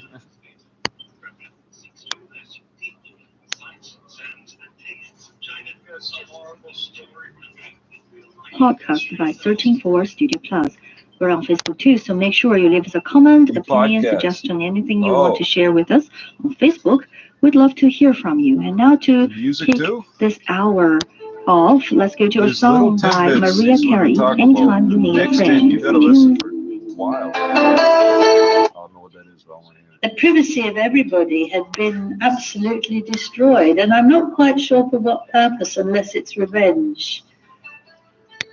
Okay, and so just from the start, I mean, she admitted, and I don't know if she's ever Googled royalty or that, or when she and Harry were dating or courting, if he didn't explain to her, but she admitted she was naive to what she was getting herself into.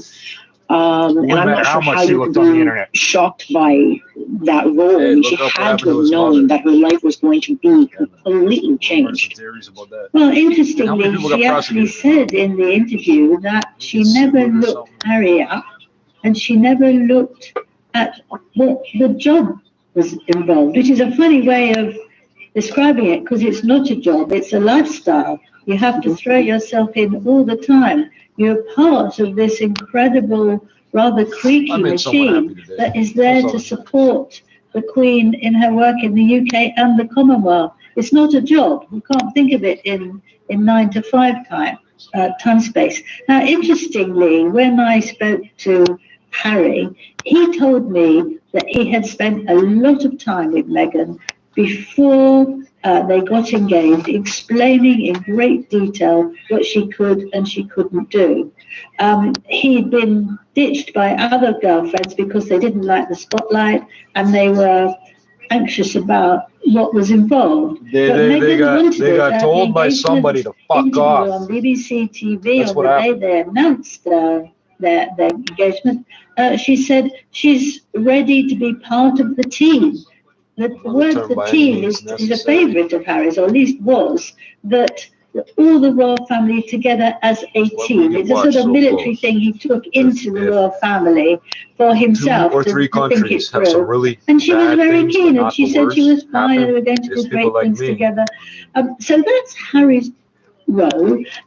Once she was married, the Queen very generously, I thought, let her have for a year one of her most reliable aides who had worked for her for 17 years. And her role was to help Meghan settle in. And also, there was a Ghanaian major who became also an assistant to the Queen. And he was there to help Meghan, being a black man in a white environment. So I can't believe that people didn't that just perpetuates the idea again. Like. No black people in Britain until that she didn't want to be told what to do in any area, even if she didn't know about it. Same narrative over and over. And she obviously didn't take any of the deal. And so how is this being received in the United Kingdom? I mean, it's obviously being met with a lot of shock in the United States, and certainly there are a lot of questions here in Canada as to, if we should even be a part of the Commonwealth, which has been a debate for a while now. But while I thought it was, disrespectful to the Queen, who I have great admiration for, how are Brits seeing this today? 400 years. And I think well, there's a wide range of opinion, as there always would be with something like this. But there are some people who are absolutely appalled. They're living in a great manor with 16 toilets, and they've got huge deals with Netflix and Spotify. They found each other. They're supposed to be in love. They've had one child. They're having another one. Not necessarily easy for women in their late 30s. And everything's hunky-dory. They wanted freedom and they found it. So why are they complaining? Here we are in the UK, still housebound because of the pandemic. The Queen is nearly 95, and she's trying to reach out to citizens to say, I'm here for you, and to thank the people on the NHS health service for all the hard work and dangerous work that they're doing. Meanwhile, she's obviously worried about Prince Philip, her husband of 70 years or more, who is seriously ill in hospital. And here they are, moaning and groaning.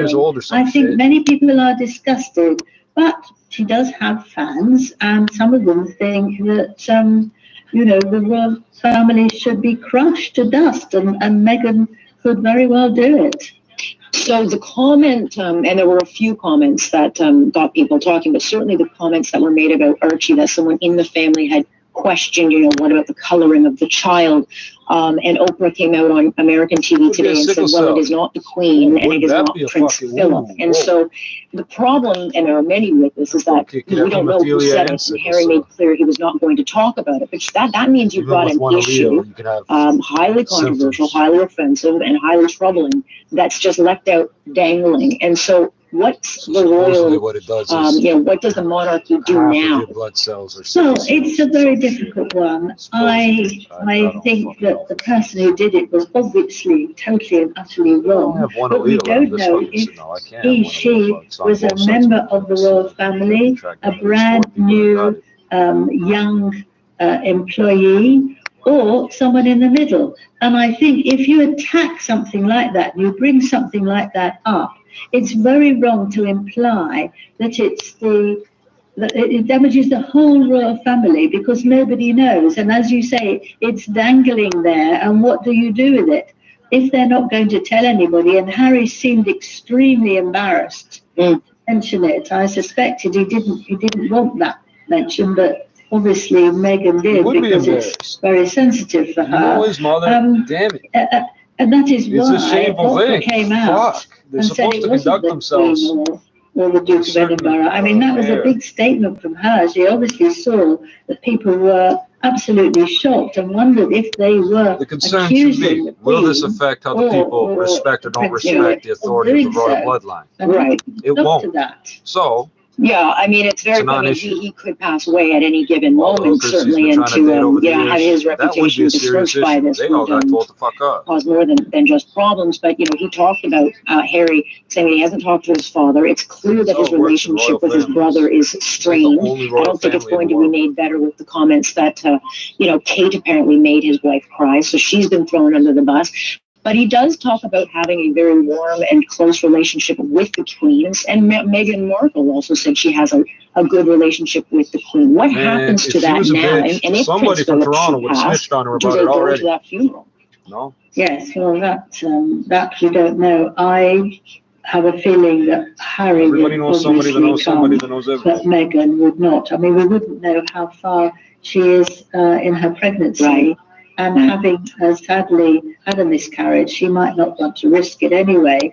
But I think it would be very stressful for her to be amongst people that she didn't like. And the British feeling is that she doesn't like any of us. We're too small a country for her. That she's interested in more global. But back to this, I think it would be very embarrassing. For her what a thing to say about everybody's side. The relationship between Harry and William, I think, is incredibly sad. They were very, very close. And Harry said to me, William is the only person he could really trust. They can say anything to each other. And they have very common and very, very ghastly traumatic experiences when Diana died, and the difficulty of being a member of the royal family. But now, Harry said there's got to be space, which means there's nothing. Yeah, and let me ask you this then, because how do you think Diana would have seen this? She had her own shocking moment in her interview that kind of blew open and caused quite a scandal with the royals. How do you think she would have felt about this particular interview?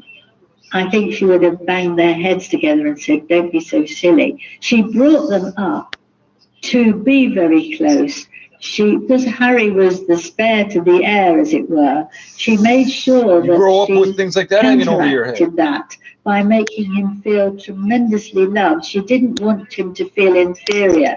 And one of the rare things that she and Prince Charles agreed on was that both children had to be brought up with an incredible sense of duty and a willingness to work within the monarchy. It's very, very important for Diana. And that's just not happened. So I think she would be very, very disappointed and upset. Yeah, it certainly didn't, I don't think, help with her talking about mental health illness. I mean, these are causes that William and Harry have spent a lot of time, a lot of investment in, and it seemed counter to what they have done with their life, raising awareness certainly for that. But it's shocking to think that no one would get, her or anyone else help. But, when it comes to moving forward and where this goes from here, where does this go from here in your mind? And you have spent a significant amount of time with Harry. Do you think he'll come to regret this? Yeah, I don't know. What you do because the one you love tells you that you have to help them do this, they want to do it together. And what you think in a few years' time when the glass has just calmed down a little bit, and he will miss out on so much within his family. Birthdays, military parades, all the things that he loves and grew up with. And he adored the military. He's desperately sad that these have been taken away, he can no longer be patron of. But it's slightly naive because you can't live 5,000 miles away and actually be of value. And the Queen made it very clear a year and a bit ago that you're either in or out. I suspect he might feel very sad about what he's done. Not that necessarily that he's moved to America and is by the sea and the weather's warm and all that, but that he has upset members of his royal family, which they didn't really deserve. No, and certainly I would think the Queen likely not impressed with what happened because she ultimately wears this. The crown. Yes. Yeah, she does wear the crown. She's also not a micromanager. What she wanted, she adored Harry. They have a very similar sense of humour and mischief, and the Queen's a marvellous mimic.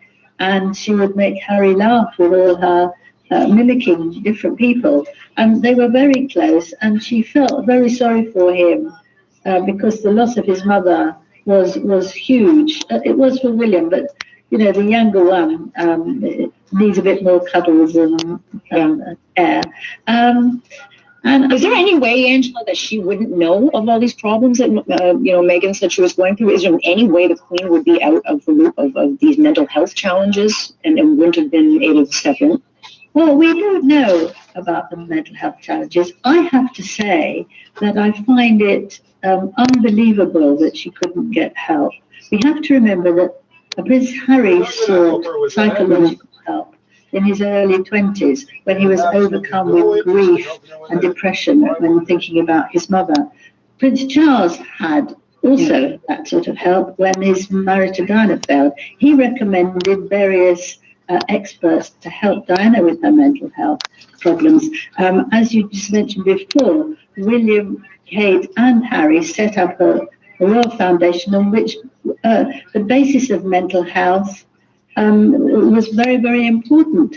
But also, the royal family is surrounded by first-class doctors and specialists. So I can't work out why Harry couldn't phone the person he went to, couldn't have asked one of these doctors, or coughed up with some money just to get her help.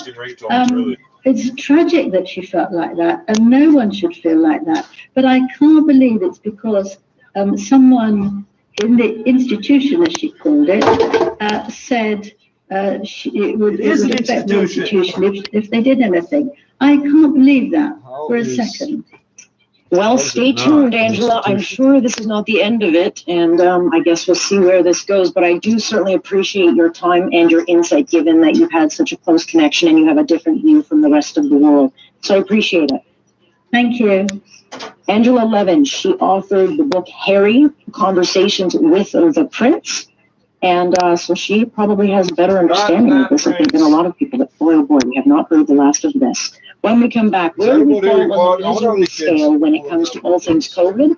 Well, Canada comes almost bottom of the list. We'll tell you why next. Stay with us, Alex Pearson online on point. This is Global News Radio. And now time to go out and take a look at the roads with chopper traffic. Here's Ari Rabinovich. We'll make you lock.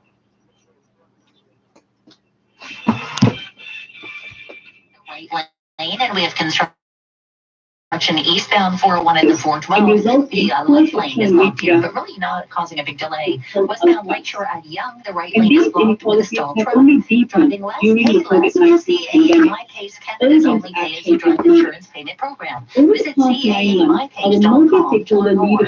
Your next report is at 9:31. Now with forecast, here's Natasha Ramsahai. Mildest air of 2021 is upon us, so just got to watch those morning temperatures, though. Tomorrow, waking up to -1 and mainly cloudy skies. A sunny afternoon with a high of 8 degrees, and that sun continues Wednesday morning. We're going to increase the cloud in the afternoon, but I'll keep us dry in Toronto. Wednesday's high 13, and we're up to 15, possibly 16 degrees by Thursday. A dry start, but watch for some rain, even heavy at times with gusty winds late day Thursday. Tonight, we're down to a low of -1. Right now in downtown Toronto, a few clouds in the sky. We're sitting at 8 degrees at Pearson. It's dipped down to +4 with some clouds. Coming up at 9:30, variants of concern are still a concern here in Ontario as new cases are variants at a rate of 31%. That's up from 18% the week before. We're also keeping our eye on a power outage in Scarborough this hour near Steeles, and the 404 details coming up straight ahead. There's a 680 news. Can you feel it? It's different than before. We are stronger. Not because one of us is all of us, because because all of us is one of us. This is our team, the Canadian team, the human team. We all live here. So buy the toque, buy the mask, and change a life.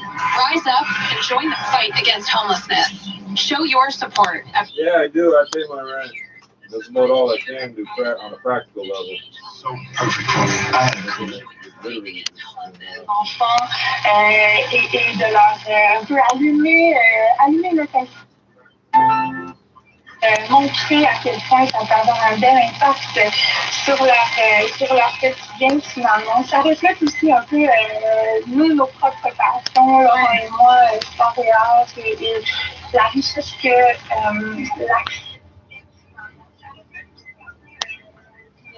comme humain maintenant. On voit à quel point c'est important dans le développement de vos personnalités, au-delà de vos fonctions, puis vos métiers, puis vos mandats. Toi, Laurence, est-ce que tu aimerais pas avoir ta propre galerie d'art un jour? Oui, bien sûr, tout à fait. C'est une grande chance, un grand privilège de pouvoir travailler avec des artistes dans la vie. C'est des humains absolument fascinants qui nous permettent de connecter différemment avec la société contemporaine, qui nous ouvrent les yeux sur des enjeux. Moi, les arts contemporains, c'est souvent via cette porte-là que je découvre des enjeux liés au racisme, par exemple, au sexisme ou à des conflits à travers le monde. C'est des artistes en art contemporain qui travaillent à partir de l'actualité et vivent dans le même monde où on vit. Et une vocation sociale, vraiment. The Business Report with Richard Southern. This is 680 News. Live life on your own track.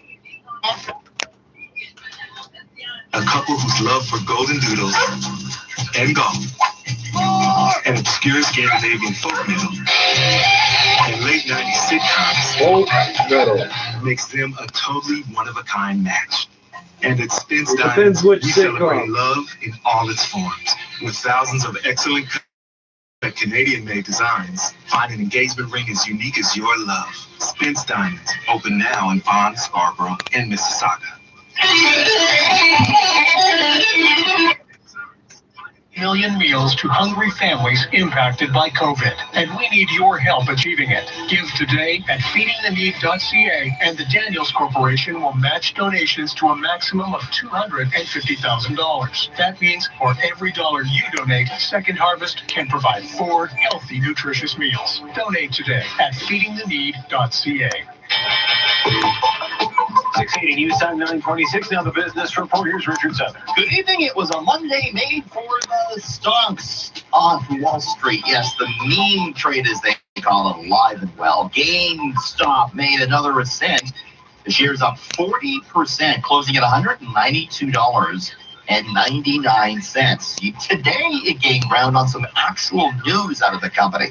Ryan Cohen, a board member, has been appointed to head up a committee that will look at accelerating GameStop's transformation into more of an e-commerce company. GameStop today also appointed a chief technology officer, hired executives to lead customer care and e-commerce functions. So Nick Waddell with Cantech Weather is here. Nick, maybe investors are starting to look at this as more of an actual solid investment. I guess so. I don't know if GameStop yet has proven that it's a real investment, but with all the attention on it and all the new money that's coming into it, I guess it could reinvent itself, but it still looks expensive. But certainly, Nick, the whole stock meme trade is continuing full steam ahead here. Well, this is something absolutely new in the markets, which is things aren't being driven by hedge funds, things aren't being driven by fund managers.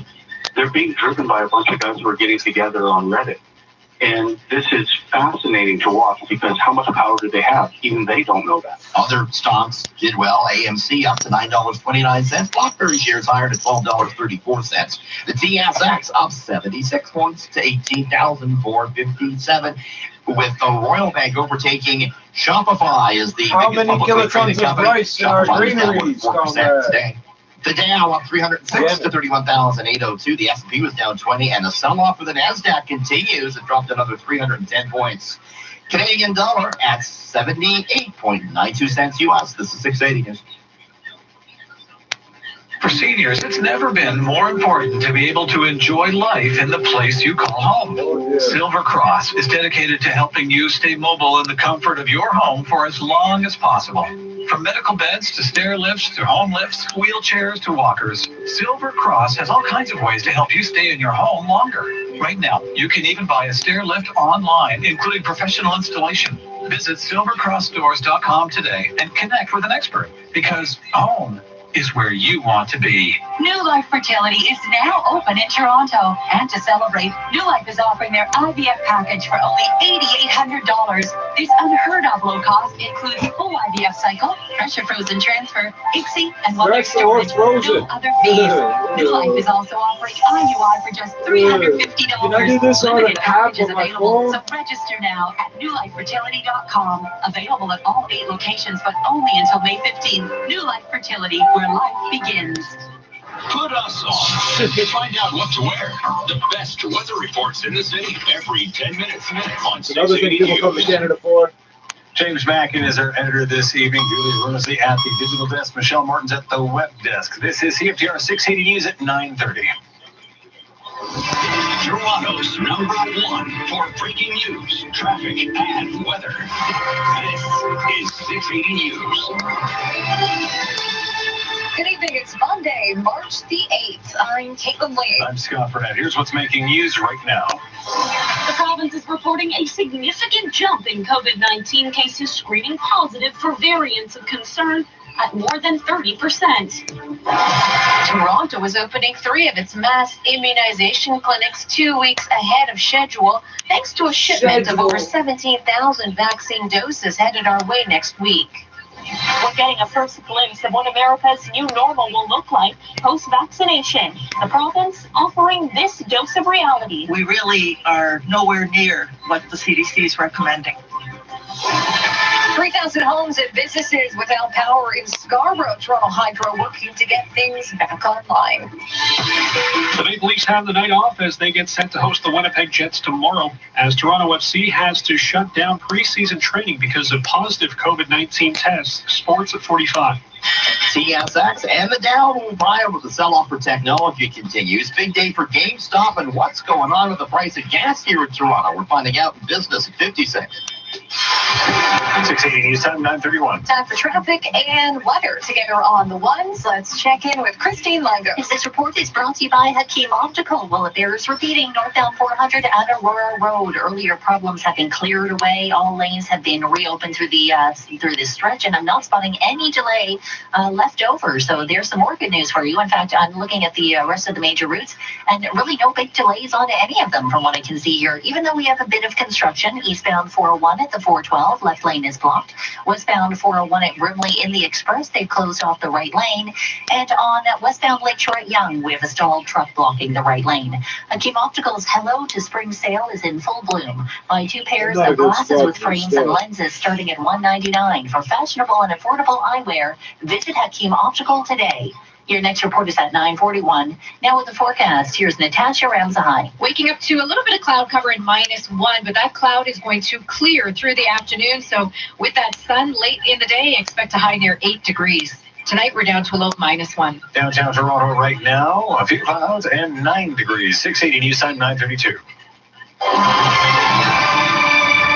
Ontario health officials say today's spike in new COVID-19 cases at 1,631 is due in part to a data catch-up. But cases of variants of concern have almost doubled in a week. 680's Michelle Mackey joins us with the very latest from the province. The province's latest weekly data shows 31% of COVID-19 cases are screening positive for mutations, up from 18% the week prior. That's why Dr. David Williams, Ontario's top doctor, is asking everyone to remain vigilant, even as vaccines ramp up. Because we're in a race against time here.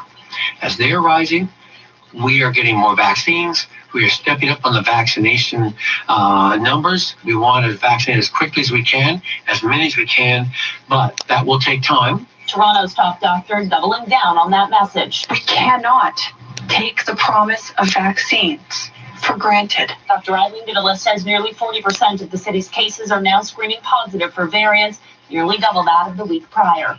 I'm Michelle Mackey. 680 News Time, 9:33. Toronto will be receiving more COVID-19 vaccine doses next week, and that has prompted the city to open up some of its mass immunization clinics 2 weeks ahead of schedule. Here's 680's Phil Martino. Mayor John Tory says public health will be receiving 17,500 COVID-19 vaccine doses next week.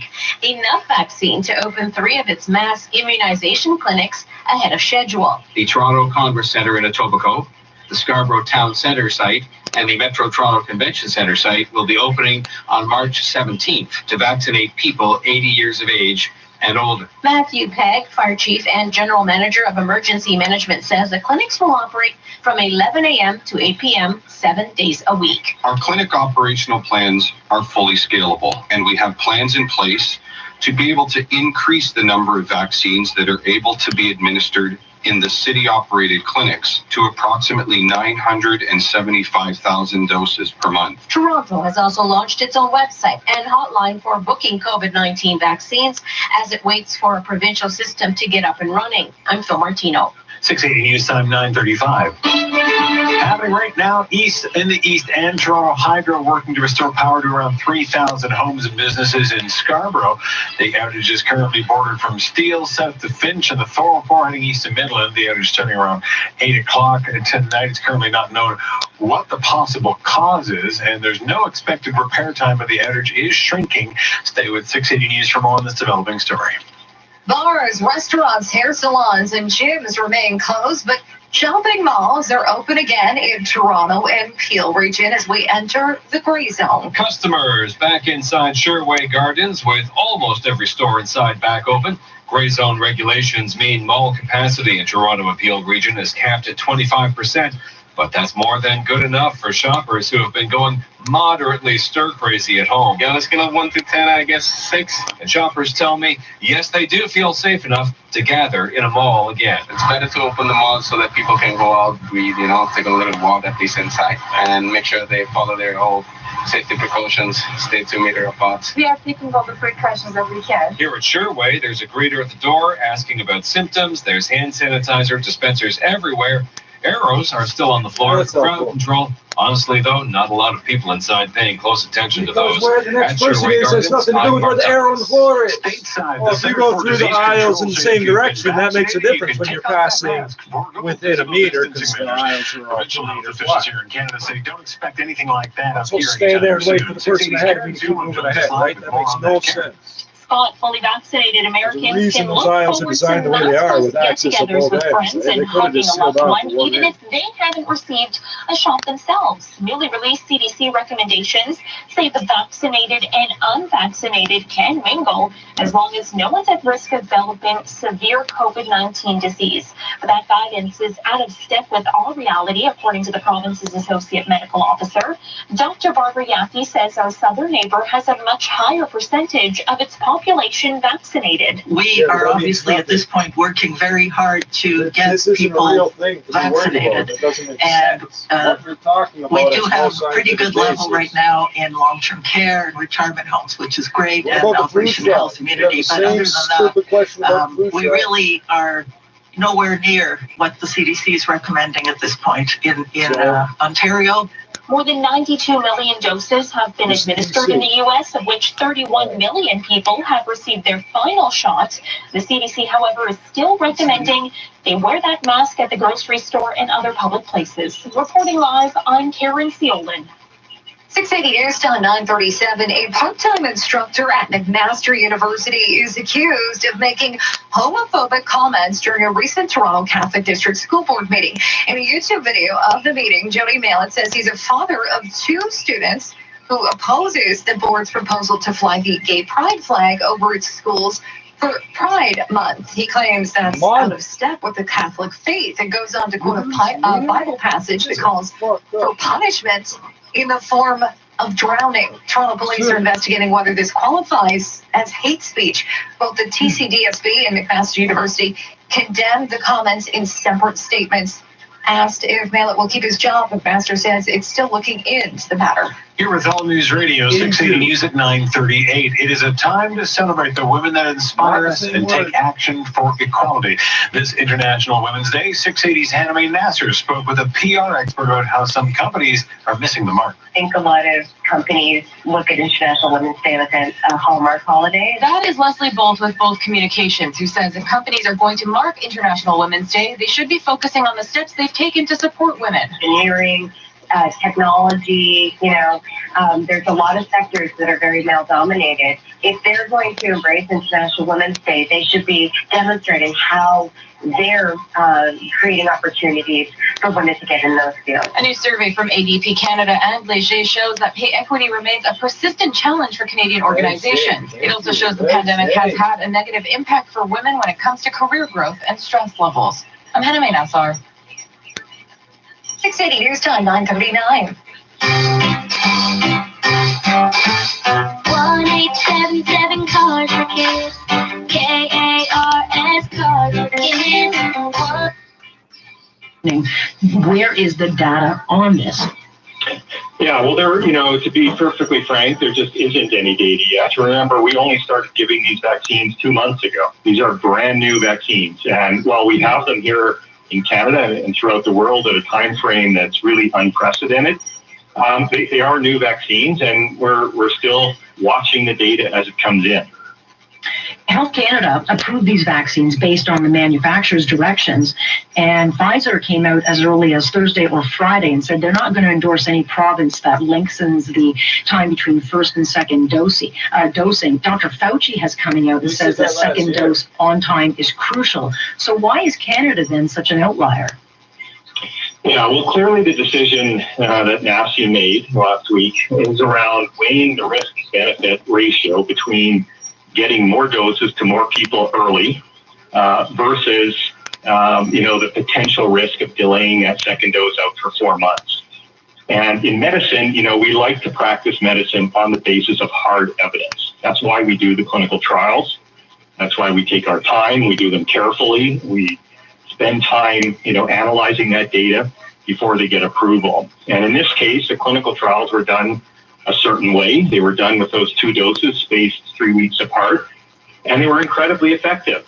And I think that's why you hear voices saying, we should deliver the vaccines under the conditions which they were tested, which we know they're extremely effective. And so what would your biggest concern be? Is that because politicians are concerned about delivering on a particular date that we are now playing with this? Well, I think it's, the demand is really there. The population wants to see the vaccines. We don't have enough of them in this country at the moment to get it to everyone. And so, the recommendation that NACI is making is not based really on data, the fact that, we know that they're still effective at 4 months. It's looking at the option of trying to get more people vaccinated early versus what is a potential risk around the 4 month time. We don't really know how effective the 1 dose will be over a period of 4 months. We don't know, how that 4 months is going to affect how good that second dose response is.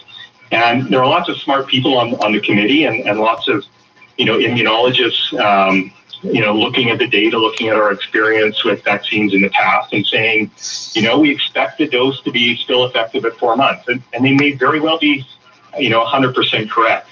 It's just that we don't have the hard data to back that up at the moment, and we are introducing some risk around what could happen with millions of Canadians partially vaccinated for a period of 4 months. And the bottom line is Canadians want vaccines, but we also want them done right.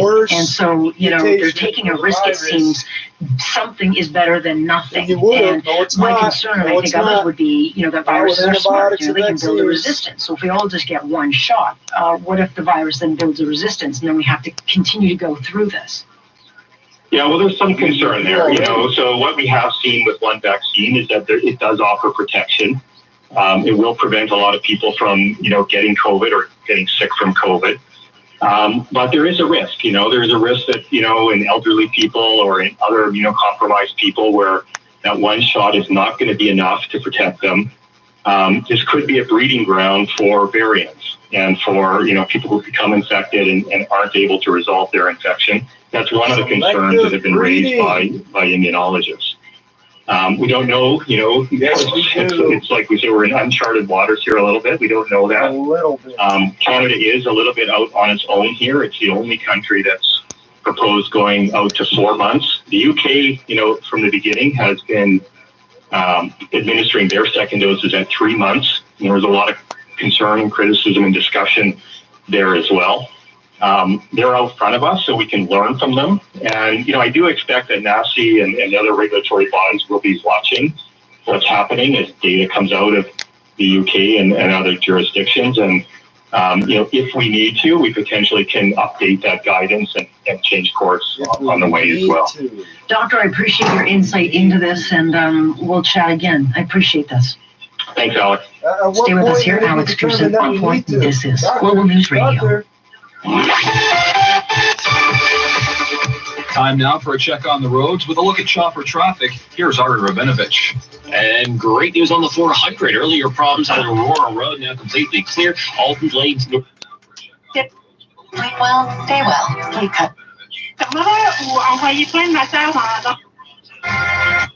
Et elles permettent de transformer le gaz des galaxies. Donc, je regarde ces étoiles massives-là. C'est incroyable, c'est en même temps très poétique. Quand on est petite, on est plusieurs à rêver d'être astronaute. Est-ce que toi, c'est comme ça que ça a commencé, aussi ton rêve d'astronomie? Oui, en fait, j'ai découvert assez rapidement que c'était une scientifique. Je posais 1001 questions à mon père. Pour lui, il savait qu'il répondre à tout. Et puis, c'est lui, en fait, qui m'a dit, ça, tu vas être un astronaute. Puis, il a dit, c'est pas mal juste, ils sont même pas trop loin. Les astronautes, j'ai toujours émerveillé de voir leur talent. Puis, j'aurais de la difficulté à embarquer dans une navette qui a des réacteurs qui vont exploser et tout ça leur espace. Je trouve ça assez extrême. Mais j'aime bien observer le trou derrière mon ordinateur. C'est formidable. C'est les mêmes peurs, les mêmes craintes que nous quand on voit les gens s'envoyer, partir dans le ciel. Oui. J'ai beaucoup d'admiration pour eux. Tu as été longtemps la seule fille de ta gang à l'université, en fait. Une fois sur le marché du travail, est-ce que tu as eu le même constat? Est-ce que vous êtes plusieurs femmes en astronomie dans ce domaine-là? Oui, écoute, ça varie. Là, quand j'ai commencé à travailler au Télescope Canada-France Hawaii, on était 4 femmes dans un groupe de 7 astronomes. Fait que, je me suis dit, yes!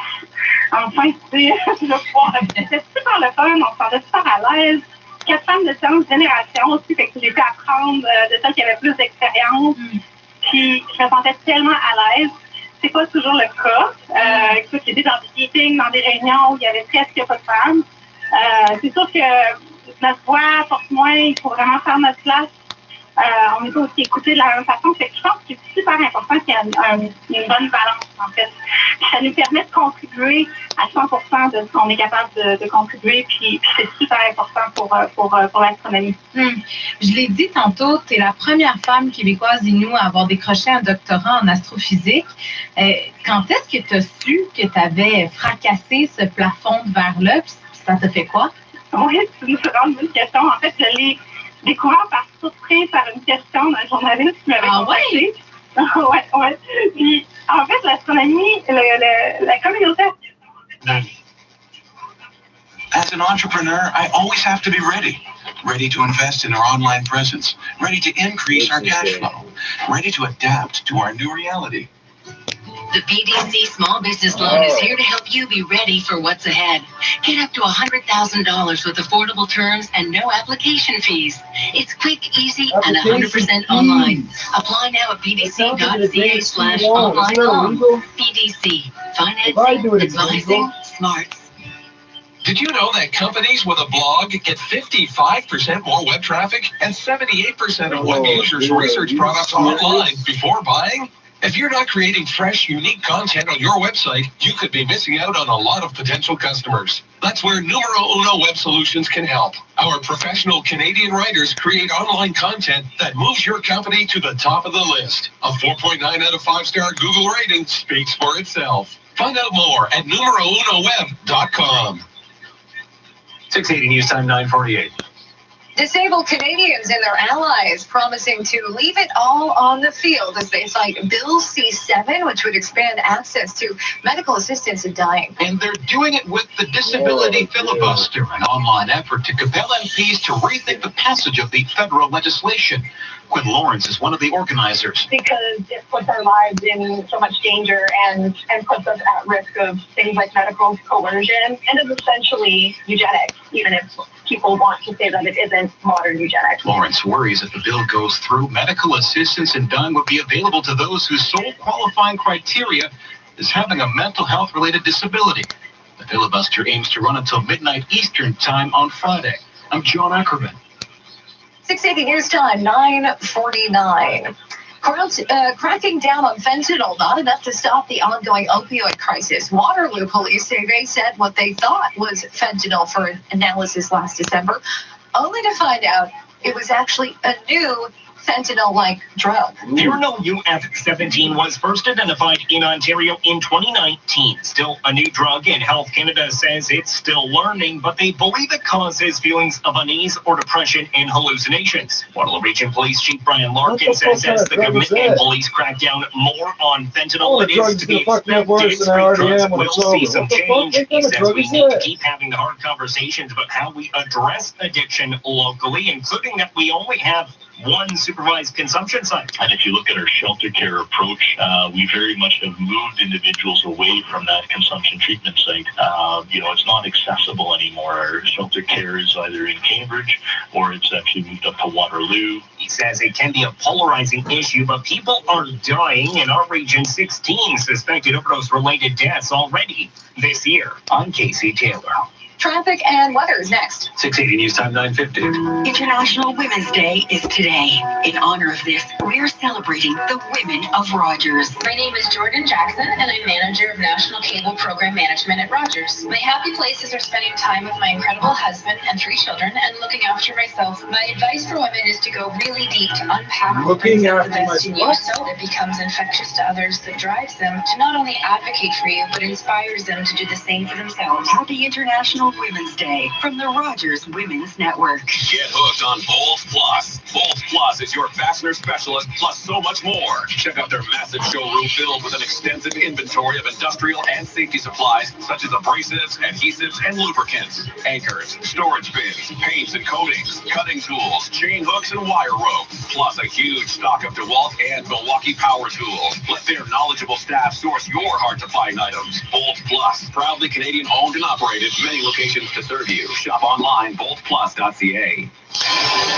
680 News Time, 9:51. Time for traffic and weather together on the ones. Here's Christine Langford. This report is brought to you by Lamont Law Personal Injury Lawyers. Now we have construction coming in on the westbound 401. Westbound 401 at Brimley in the express right lane is closed, and at Kennedy in the collectors they've closed off the right lane as well. They've also closed the southbound Kennedy ramp to westbound 401. There's more construction westbound 401 at Leslie in the collectors in the right lane, which has also closed the ramps to north and southbound Leslie, as well as the northbound Leslie ramp to westbound 401. And on the eastbound side, eastbound 401 at the 412, construction in the left lane. When a serious injury hits your family, your recovery starts at lamontlaw.ca. Lamont Law, resolving personal injury cases for over 40 years. Your next report is at 10:01. Now with the forecast, here's Natasha Ramzahai. Daytime highs continue to get warmer as the week goes on. The mornings are still a little bit chilly, -1 tomorrow morning with some cloud cover. Sunny and 8 degrees tomorrow. Partly cloudy and 13 on Wednesday. And then Thursday, we do have some rain. Looks like it'll hold off until the afternoon and evening with some gusty winds picking up out of the southwest. That warm flow bumps us to 15 degrees, but a cold front comes through Thursday night, so we'll have 8 degrees Friday, 3 degrees Saturday. Overnight tonight, we're down to a low of -1. See that big as that. Downtown Toronto right now, 500 times, a few dozen in each Pearson one. dipping down a bit more, right? A few clouds and 4. This is 680 News coming up at 10 o'clock. COVID-19 variants of concern on the rise. Health officials say today's spike in new COVID-19 cases are due to a data catch-up, but we need to stay vigilant against these new variants of concern. 680's Michelle Mackey will have more. This is 680 News. Everyday Canadians are buying homes and getting the wrong mortgage rates. Important announcement. If you have a home mortgage closing in the next 90 days, 1.15% 5-year variable I'm actually having a lot of fun. It's a lot of fun to hide it also, because when I hide it, it takes me like at least 1 hour to 2 hours to hide it. And then when I'm being this right now. So you just don't say when it's gonna. It's just you have to follow you on TikTok, right? Yeah, I if I say where it was, we'll take out like X time out of it, because you have to be ready. I mean, right. And what's your like? Is there? I'm not a TikTok person because I'm just not hip like that. So how do they find you on TikTok? Oh, my username? Yeah. So my username is MONE_THOMAS. So it's Money Thomas.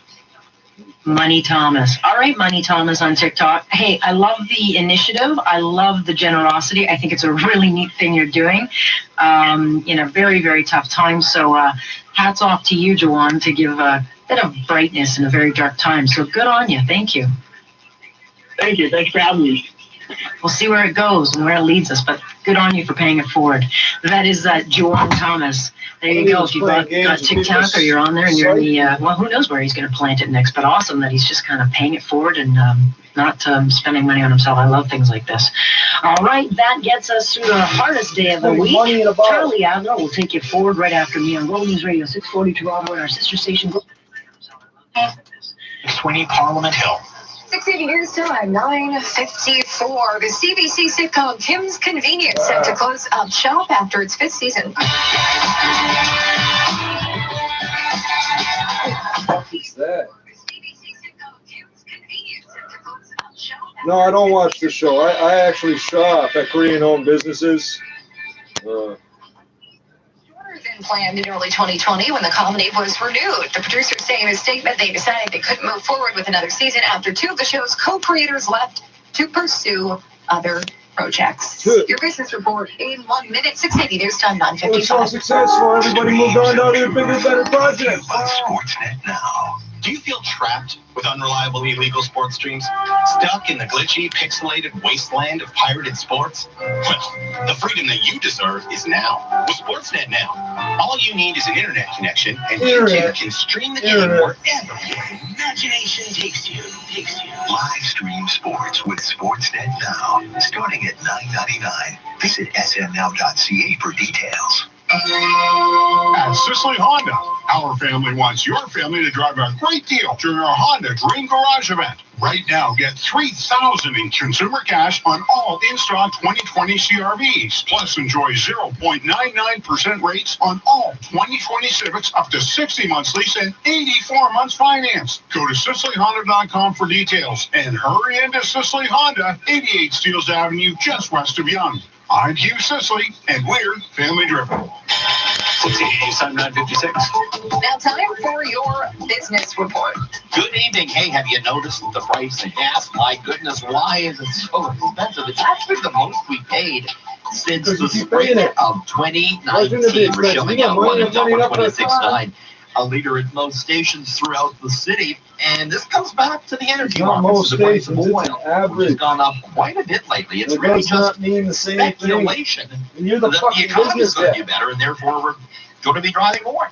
Roger McKnight, Senior Petroleum Analyst at International. The vaccine and the pandemic. I think the price is basically there based on speculation that the economy is going to turn around.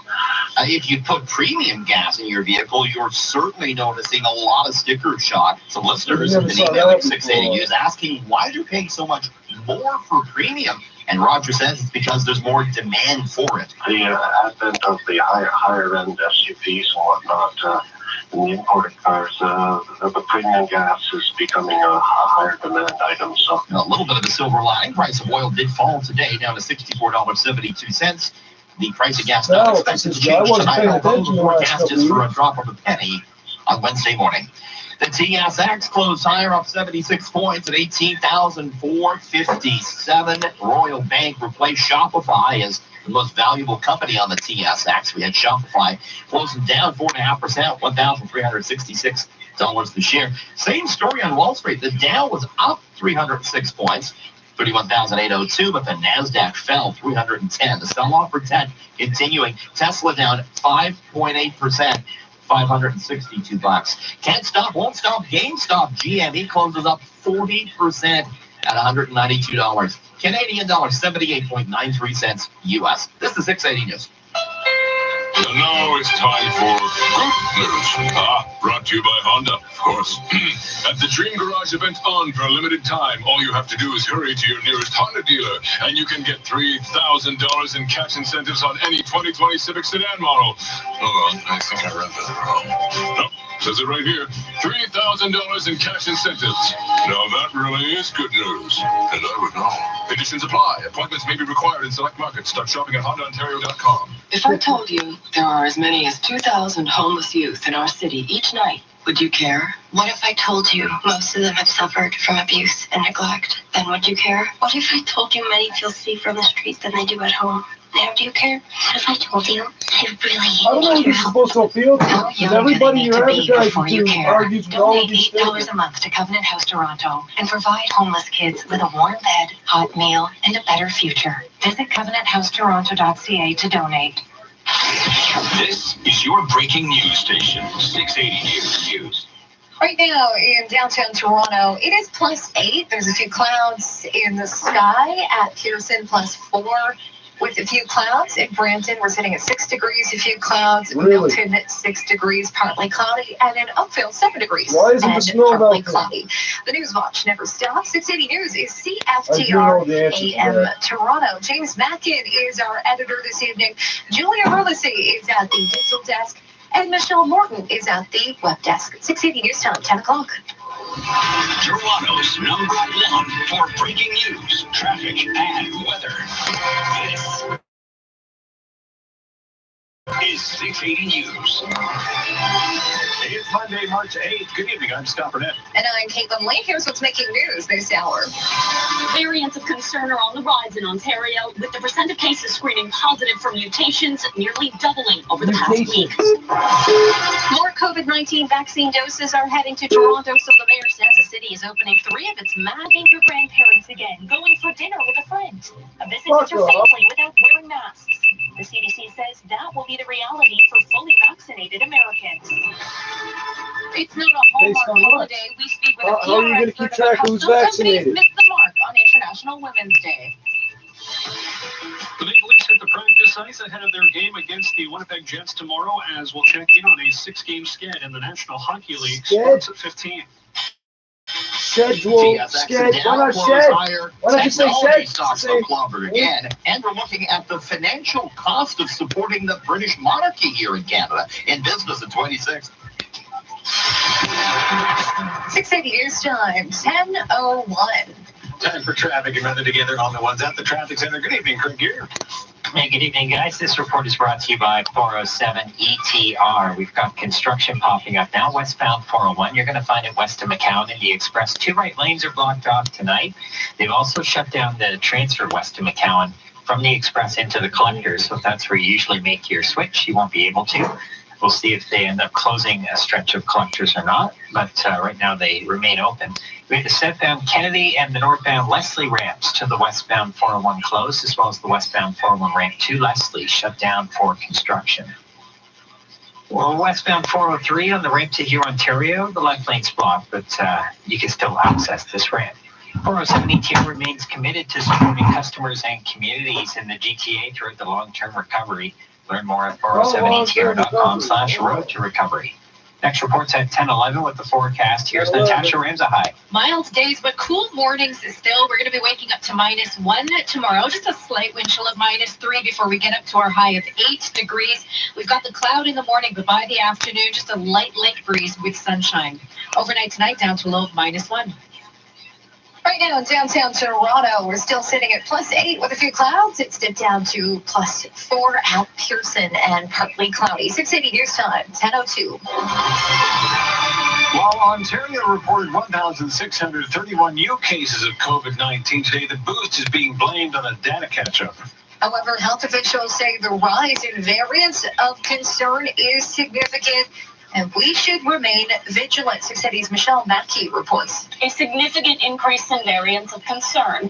That's what Ontario's latest weekly data shows, according to the Associate Chief Medical Officer of Health. 5,618 samples were screened for the mutation, and of those, 31.2%, or 1,725, came back positive. The week prior saw a mutation positivity rate of 18%.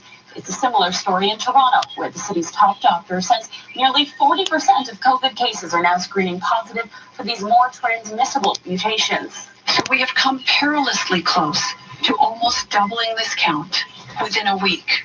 Dr. Eileen Davila also says we must remain vigilant and not take the promise of vaccines for granted. I'm Michelle Mackey. What promise? Toronto's mayor says the city is receiving enough COVID-19 vaccines to open 3 of its mass immunization clinics 2 weeks ahead of schedule. 680's Bill Martino with the good news. Mayor John Tory says clinics at the Metro Toronto Convention Centre, Scarborough Town Centre, and Toronto Congress Centre will be opening on March 17th to vaccinate people 80 years of age and over. These openings, 2 weeks ahead of schedule, are possible thanks to a shipment of 17,500 doses coming directly to Toronto Public Health next week. The clinics will operate 7 days a week from 11 a.m. to 8 p.m. Matthew Pegg, Fire Chief and General Manager of Emergency Management, says his team is now responding to rapidly developing good news. Next week, the City of Toronto will begin to receive much larger, regular allocations of COVID-19 vaccine from the province of Ontario. Toronto has also launched its own website and hotline for booking COVID-19 vaccines as it waits for a provincial system to get up and running. I'm Phil Martino. 680 News Time, 10:05. Shopping malls are now open for business in Toronto and Peel as we move into the gray zone. 680's Mark Douglas sends the scene at Sherway Gardens today. The parking lot here at Sherway Gardens, pretty packed, and the corridors inside the mall, much more crowded than anything they've seen here in the last few months. This mother and daughter simply delighted to be back. I like it. Feels like it's back to normal. A little more normal. There's still a lot of social distancing, which is great, but it's a little normal. At least we're not stuck in our home. And everyone I've met here today is perfectly all right with still having to wear a mask, use the hand sanitizer, and do the physical distancing. The cases are going up from the last 2 days, so it's better that people just follow the guidelines yet. Mall capacity for the gray zone for Toronto and Peel capped at 25%, and that includes the workers in the mall. At Sherway Gardens, I'm Mark Douglas. South of the border, the CDC is recommending those who become fully vaccinated against COVID-19 can gather indoors without wearing a mask. But officials here in Ontario, well, we're being more cautious. 680's Karen Seelman joins us live with the details. Karen. Because the only virus they could actually shed would be a new super. A maskless visit with their unvaccinated friends and family may be okay. Only vaccinated people can visit with unvaccinated people from one other household indoors without wearing masks or physical Why one other household? What are you talking about? As the unvaccinated people are not at high risk for severe COVID-19 disease. The director of the CDC says they're still recommending, vaccinated or not, people keep their distance and the mask on when in public. Now, Ontario's Associate Medical Officer, Dr. Barbara Yankee, says the province's scientific advisors simply haven't seen the evidence to follow the CDC's guidance north of the border. We work obviously very closely with Public Health Ontario on what difference can we make, what kind of conditions can we put in place for somebody who has been fully immunized. But the bottom line is everybody needs to keep doing the basic precautions we've talked about for now. Early data shows vaccines may help keep people from spreading COVID, but scientists are still trying to figure out how long vaccine protection lasts. Reporting live, I'm Karen Seelman. 680 News Time, 10:07. New research finds pay equality remains a persistent challenge for Canadian organizations. 680's Hannah Manasser spoke with a PR expert about how companies make mistakes when it comes to marking International Women's Day. Leslie Bowles with Bold Communications says companies can't try to capitalize on International Women's Day, especially those in male-dominated sectors. If they're going to embrace International Women's Day, they should be demonstrating how they're creating opportunities for women to get in those fields. She says the Rosie the Riveter. Celebrate the achievements of women, raise awareness against bias, and take action for equality. A recent survey from ADP Canada and Leger finds pay equity is still a major issue for Canadian working women, with women making about 23% less than men. I'm Hannah Manasser. A part-time McMaster University instructor is being called out for making homophobic comments during a recent Toronto Catholic District School Board meeting. Here's Erica Natividad from City News. Speaking at a March 4th school board meeting, Jody Malett, a father of 2 students, said he was concerned about the board's proposal to fly the gay pride flag over Toronto schools this June in recognition of Pride Month. Sending signals that support gay pride messages is contrary to the teachings of the church and has no place in our schools. In his attack on LGBTQ allies, Malett quotes a Bible passage that reads in part, "If any one of you put a stumbling block before one of these little ones who believe in me, it would be better for you if a great millstone were fastened around your neck and you were drowned in the depths of the sea." McMaster University also saying in a statement, the views of the individual who is a part-time instructor in McMaster's continuing education area do not align with the university's values. Erica Natividad, City News. This Thursday, March 11th, has been designated a National Day of Observance to commemorate the people who lost their lives to COVID-19. 1 year ago today, the country marked the first known death of a Canadian to the novel coronavirus. On March 11th last year, the spread of COVID-19 was declared a pandemic by the World Health Organization. Prime Minister Justin Trudeau says the date has been designated a National Day of Observance. You say so. Markle talked about the... Markle or Merkel? Which one are we talking about today? Part of the royal family conversation was both about black. what Archie would look like. Meaning, wasn't she in charge like color, how 15 years? dark Aunt Jemima, Aunt Germany. There would you he go. be? Aunt Germany 9. Oprah's reaction was the same as mine. And I'm sure the same as most of her audience, which is why she's the best at what she does. Her mouth just stop making opened this wide, place. This is dumb. and she kept saying, I can't "What?" recycle. I can't reclaim whatever this is, and I can't burn this. Here's what Oprah was responding to. So, concerns and conversations about how dark his skin might be when he's born. What if he come out as pale as a bull? And with spots like a having cat or a that dog? conversation with you, and you're not going to tell me who had the conversation? I think that would be very damaging to them. That conversation I'm never going to share. But at the time it was awkward. I was a bit shocked. Can you tell us what the question was? I'm not comfortable sharing that. And so later, Oprah was told in Oprah relayed that it was not the Queen. Remember, they killed his mother. Who expressed They concern killed about him too. He knows it. Pigmentation. And poor Prince, whatever the fuck his name is, got shot up in Afghanistan yesterday.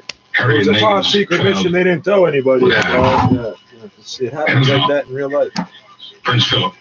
The reason they got the blue and It was someone else, one of the royals. blue and Nevertheless, it created a conversation blue and white. Never mind. that to the pregnant Duchess was beyond uncomfortable. I've said to fellow Caucasians, Fuck off. when the issue is racial, the comment is racial,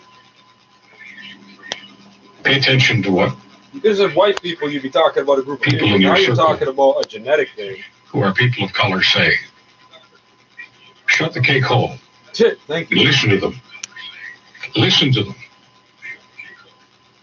It's impossible for any white person to have the same feelings as a person of color. It's just, life doesn't work that way. You can have all the Now, empathy in the you world. see, I was excluded from both groups there. I was excluded from both groups. If you think about it. I know technically under certain laws I would be called colored. White, father. But when they talk about person of color, they're talking about visible minorities, Black people that mama. look black. And I can't statistically, even most people pretend don't identify someone that looks like to this be in as her black. skin when she's exposed to a conversation 400-year-old paintings of people that look like me Wondering with out darker loud. skin. about just how black Archie might be. He might be pale like me, and then his But white I don't have grandkids to can be come out. No, any color black is this hat. to know Black is hell. that's a deeply hurtful conversation. And it's not the kind of hurt that can be taken back. You're just scared that black people are going undercover. Once it's out there, These it's are out there. stealth black people. You can't And now it's spot out them. there. You can't spot us. For the That's the entire problem. world. If you weren't so ignorant about things, you'd be able to. Now, we don't live in the UK. Some of these motherfuckers know what We've I am. got some tabloid journalism, but the tabloid journalism we have is just light, really light, compared to the heavy-handed tabloid journalism in the UK. They have far more papers, far more tabloids, and it gets a lot rougher in many areas. One of them is race. Harry and Meghan were exposed to a lot of racial crap from the tabloids, and according to the conversation last night with Oprah, felt that they were getting little or no protection from the royal family on it. Almost no pushback from the royal family on the racial nonsense being trafficked in by the British tabloids. Almost no pushback at all. At all. Yeah, A apostrophe. I want to open up phone lines and ask one simple question. How black is too black for you? Did you pay attention, have you paid attention to the conversation the royals had? I guess I could say the ex-royals had with Oprah. Ex-royals. Yeah, because they're going to let. And I want to ask you whether or not you object to the conversation we're having tonight, having to do with the Oprah show. You have to just renounce shit without that person still being. You can still line up if you like with bloodline. Dexter and say that we should not even be discussing this. You tell me. And if you want to weigh in on a piece of racial business I just chose to highlight for you tonight, feel free. I got some shit to say to But y'all. here's the simple question.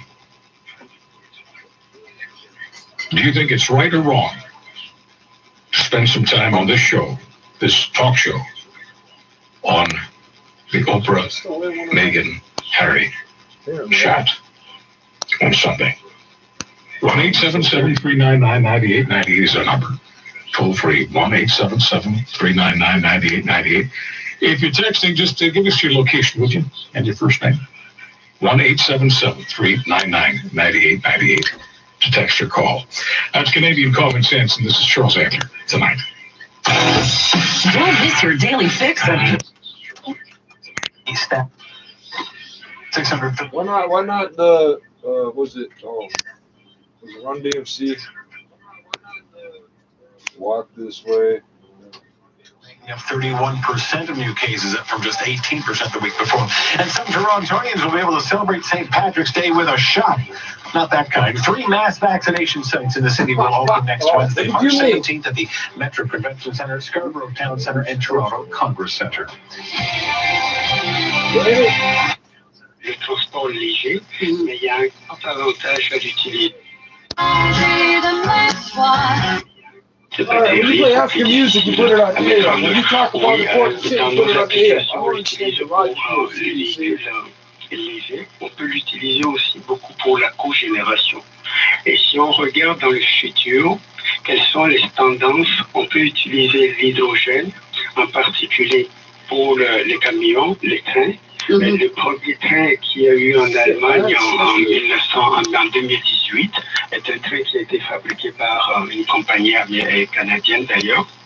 On peut l'utiliser aussi dans ce train est 100% hydrogène ou c'est un... Oui, ah, oui. Oui, c'est un train 100% hydrogène en Allemagne depuis 2018. On peut l'utiliser aussi dans l'industrie actuellement où on utilise l'hydrogène gris, qui est de l'hydrogène qui est fait à partir du reformage dont M. Marcel parlait tantôt. On peut remplacer cet hydrogène-là par l'hydrogène vert parce que nous, on a l'avantage au Québec d'avoir l'hydroélectricité qui nous permet de produire de l'hydrogène vert dans tout le processus. Il n'y a pas de carbone dans ça. Est-ce que... except for all the shit you tell. .ca/5 680 News Time at 10:17. It's madness this month at Na Fabulous Hyundai. Madness? This is March! This March, get lease rates from 0.9. The Going History of New Music podcast. Your next favorite podcast could be waiting for you right now on the Curious Cast Podcast Network. Johnson vaccine. Looking for a efficacy rate compared to, say, Moderna and Pfizer. You know, there's a... We cannot change.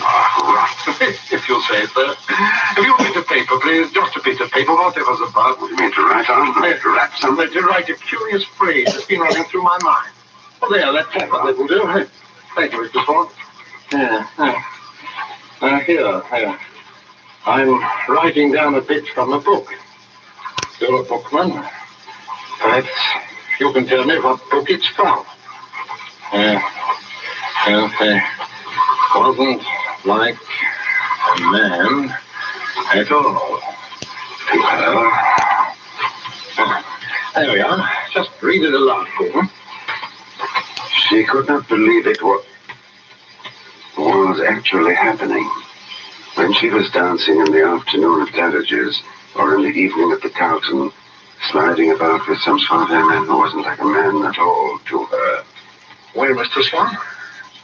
I recognize it. What about it? It's from a novel by D.H. Lawrence, a novel called St. Maur. It appears somewhere in the first third of the book. Flirting. Separately, Cuomo's catching heat for withholding data on COVID-19 deaths among nursing home patients. Assembly Republicans said Monday they intend to propose articles of impeachment. I'm Mike Rossio. What? Last night's shocking interview with Meghan and Harry offered a look inside the mental health struggles the Duchess faced during her time in the royal family that ultimately led to her exit from royal life. A candid conversation about mental health on primetime TV is a huge step, and we need to see it more often. That's from Dr. Shimi Kang, a psychiatrist and clinical associate professor at UBC. Speaking from her personal experience, she says it can be especially difficult for a woman of color to speak out and feel heard. I would honestly say sometimes I because they'll show up, kill your husband, rape and kill your children. Maybe disregarded, and my health wasn't taken as seriously. Kang says the pandemic has had a huge impact on mental health and hopes the interview helps women feel comfortable addressing their own struggles and seeking help. I'm Denise Wong. Traffic and weather coming up in 60 seconds. It's 10:20. Sybil Smithers wishes to read St. Maur. By D.H. Lawrence. To begin with, I don't believe he ever heard of it. Second, we haven't had a copy for ages. You should take more pains with your inventory, Christopher. There's a copy right there in the bottom left-hand drawer of your desk. Oh, no, there's not. I say there is. And we'll have to sell it second-hand. Some lovesick girl's written something on the flag leaf. You know Constable Smithers doesn't want that book, Margaret. Of course he doesn't. I didn't think so. And there's no copy of St. Maur on the desk. There we differ. Well, look for yourself. Thank you. I will. And what do you call this? Oh, but it's impossible. Impossible, is it? And didn't I find it here myself this morning, and didn't I read the inscription?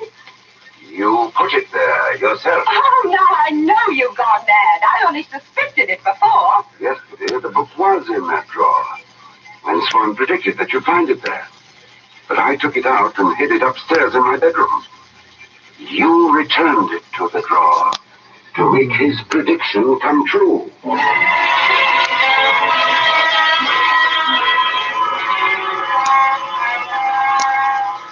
I didn't sleep well that night. It was the night of November the 8th. Many things had become clear. Margaret knew this fellow Swan, had known him before I met her. Between them, they had arranged his prophecies, the marriage, and the business of the book. This duplicity, this plot against me, was relieved only by one thing. Anne was not in league with Swan, and she did love me. I remember thinking, as I drifted into sleep, that if I could survive the next 24 hours, I would be safe and could free myself for Anne. When I woke, I found my hands tied to a bedpost with a silk scarf, and Margaret standing at the window that's about the entrance of the shop. Mr. No memory of what happened right before. Chair of the clothes cupboard. He was twisting a large hook into the top of the door frame. Good morning, my boy. The 9th of November. Oh, your prophecy. Christopher Swan, hanged by the neck until death. Well, you might show some pride. It is some surprise. I'm too filled with loathing for you both. So you're going to murder me? What a frightful idea. No, you're going to commit suicide. Don't talk to him, Kit. Get it done with. Oh, yes, Maggie, surely. Maggie is my sister, Mr. Swan. I knew there was some relationship between you. You have the same tricks of expression. You use the word pity so often. There's not much pity in either of you, is there? There's a little, Mr. Swan, but it's not stronger than 50,000 pounds. There we are. Do you think that hook will hold, Mr. Swan? Oh, come to the point. You don't really intend to murder me. What is it you want?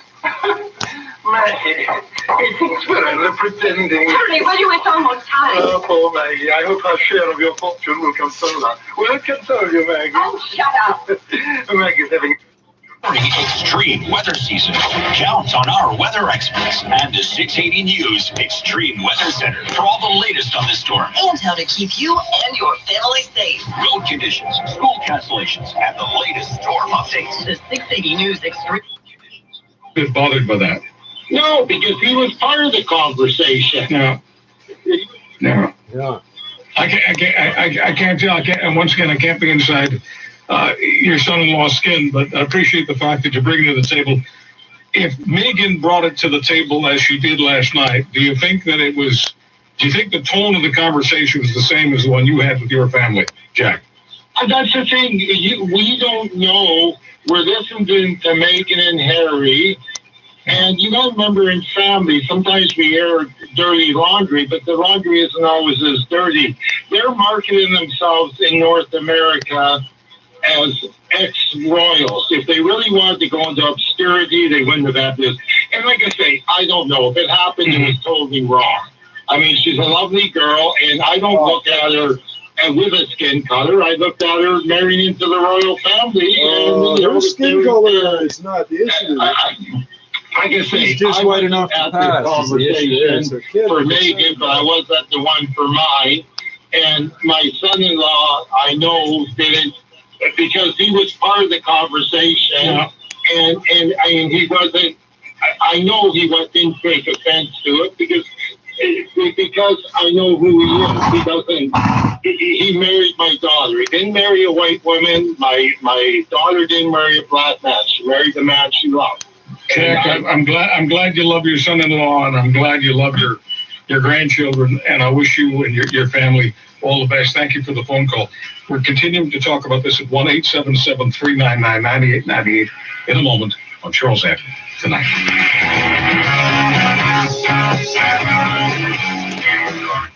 With the Daily Grand Lotto, you can win $1,000 a day for life. Wait, every single day? Yeah. So I'd start liking Mondays? Probably. But everybody hates Mondays, so I'd suddenly be an outcast, living on the fringes of society, a bizarre Monday-loving weirdo. But you'd get $1,000 every day for life. Then TGIM, baby, and every other day, too. The Daily Grand Lotto draws every Monday and Thursday. Buy tickets in store and online at olg.ca. Hiring can be challenging, but ZipRecruiter makes it fast and easy.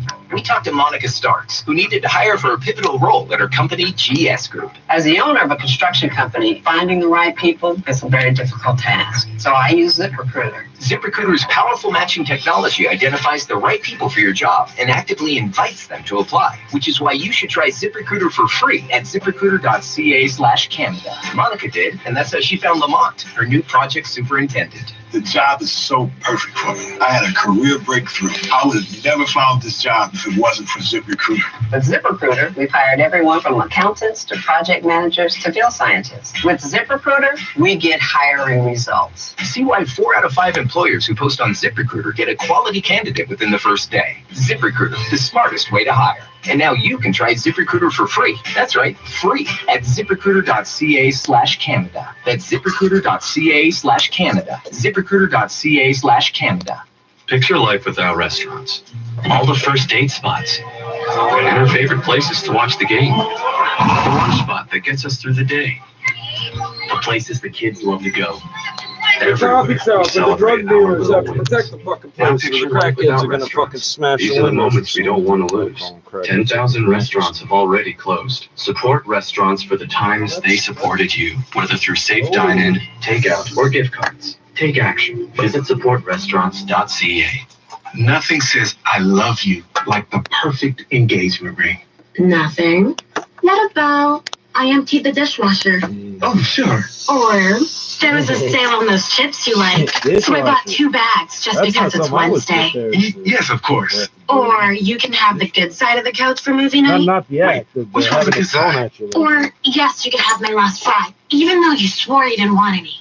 So are you saying if I do those things, then I don't need to get you an engagement ring? Oh no, you definitely still do. Looking for the perfect way to say I love you? At Spence Diamonds, you'll find over 2,500 uniquely designed Canadian-made engagement rings now available with no interest financing. Because giving up the good side of the couch is love, but a diamond takes it up a notch. Spence Diamonds, open now in Vaughan, Scarborough, and Plastic Mississauga. containers, not labeled with anything. Great, I got a chance to get into town early. My car battery decides to pack it in. Thanks for holding this up. Rush hour's building and I'm stuck. Oh, but not for long. I got Abrams towing in my phone. Abrams recruits only the best drivers. Fully licensed and insured. With Abrams, I know I won't get ripped off. You need a tow? I'm good. Called Abrams. You can trust Abrams Towing. Put it in your phone now. 416-398-2500. 416-398-2500.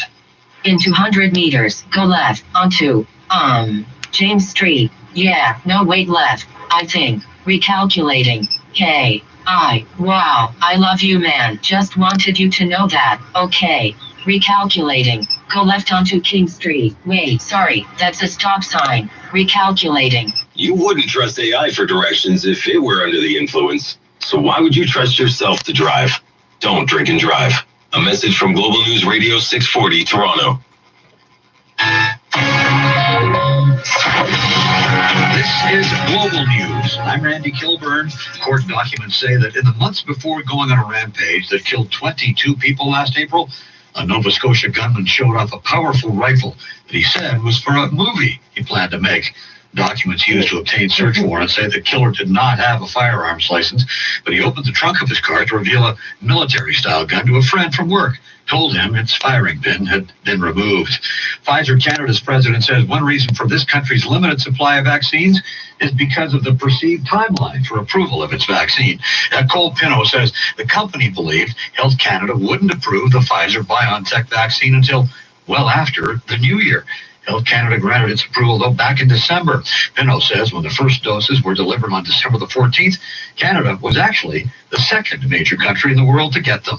Well, this may be hard to believe, but 10 years after Japan's earthquake, tsunami, and nuclear disaster, the lives of many who survived are still on hold there.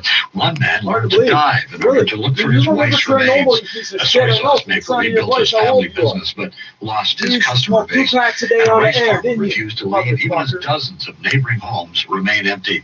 On March the 11th, 2011, one of the biggest temperatures on record touched off a massive tsunami, killing more than 18,000 people, set off catastrophic meltdowns at the Fukushima nuclear plant. Nearly 500,000 people were displaced. Tens of thousands still have not 1,100 fuel rods Many went up still in struggling to the rebuild air. a decade later. Heavy rains So have those reached the GE dam on reactors Hawaiian come from Island and submarines. Maui, They're designed and to nearby drop out of the residents center of the community of fucking Haiku thing. are If being anything goes evacuated. wrong, the ocean The water National will Weather keep it Service cool. in the U.S. reported This thing's built at sea 13.2 level. inches of Doesn't rain have a fell on the passive Haiku cooling area of system. Maui's north coast between 7 this morning, 3 this afternoon. Mayor Michael Victorino said resources are being deployed to that containment area. pond or whatever it's From called the fucked Global up. News Desk, All I'm the Randy exposed fuel Kilburn. rods vaporize into the air. There's nothing to. That's why they did it that way. That's why they keep saying, "Oh, we're storing this water and cleaning it." You can't. It's not physically possible. They said they're storing the water and cleaning it. You can't. It's not physically possible. That's why some of us won't eat anything out of the Pacific.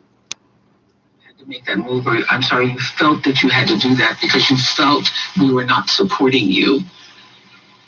No, sadly not. The feeling is that this was our decision, therefore the consequences are on us.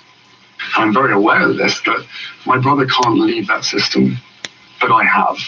If we were to have an interview with them or a conversation with them, does your father think it's a toxic environment or relationship? No, I think he's had to make peace with it. And why couldn't you make peace with it? I'll ask that of both of you. Because this was different, you know. It's different because of the race? And social media. And social media. Oh, yes. Right?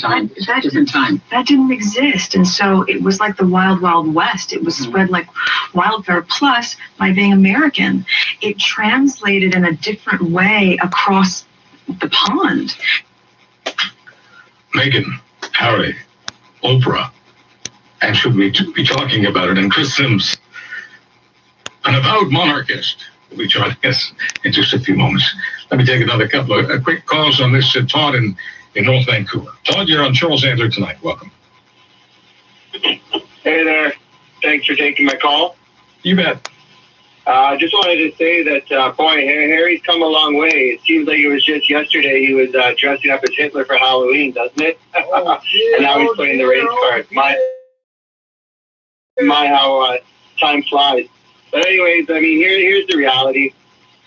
Why we should not be talking about this. And for first, it's only one side of the story. These guys got a new podcast coming up. Oprah's haven't heard anything from Oprah in decades. They're all trying to chase loud, as we call it nowadays. Absolutely ridiculous.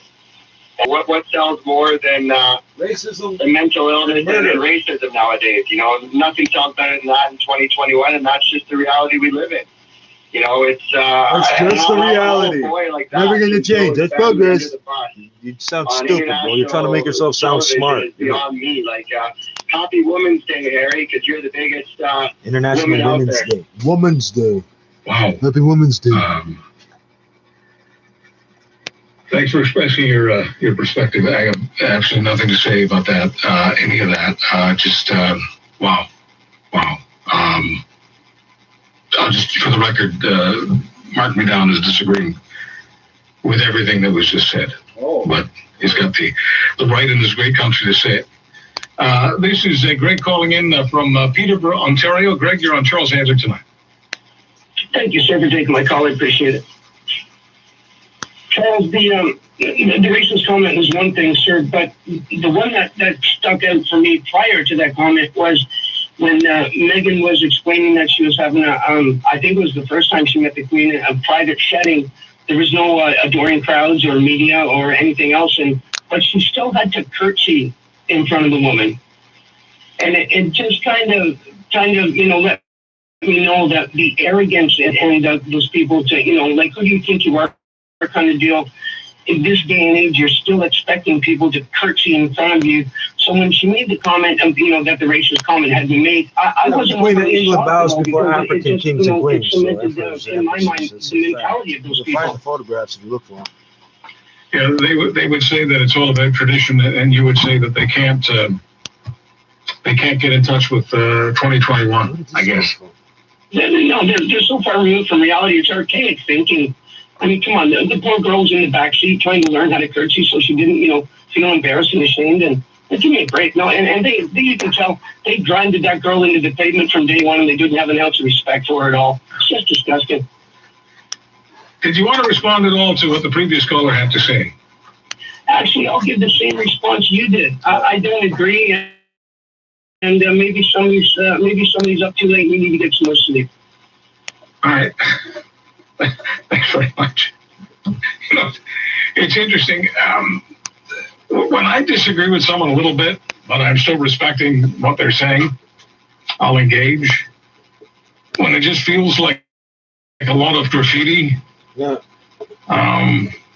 incentive to engage is zero. Chris Sims is the BC director of the Canadian Taxpayers Federation, but this conversation is not about taxes.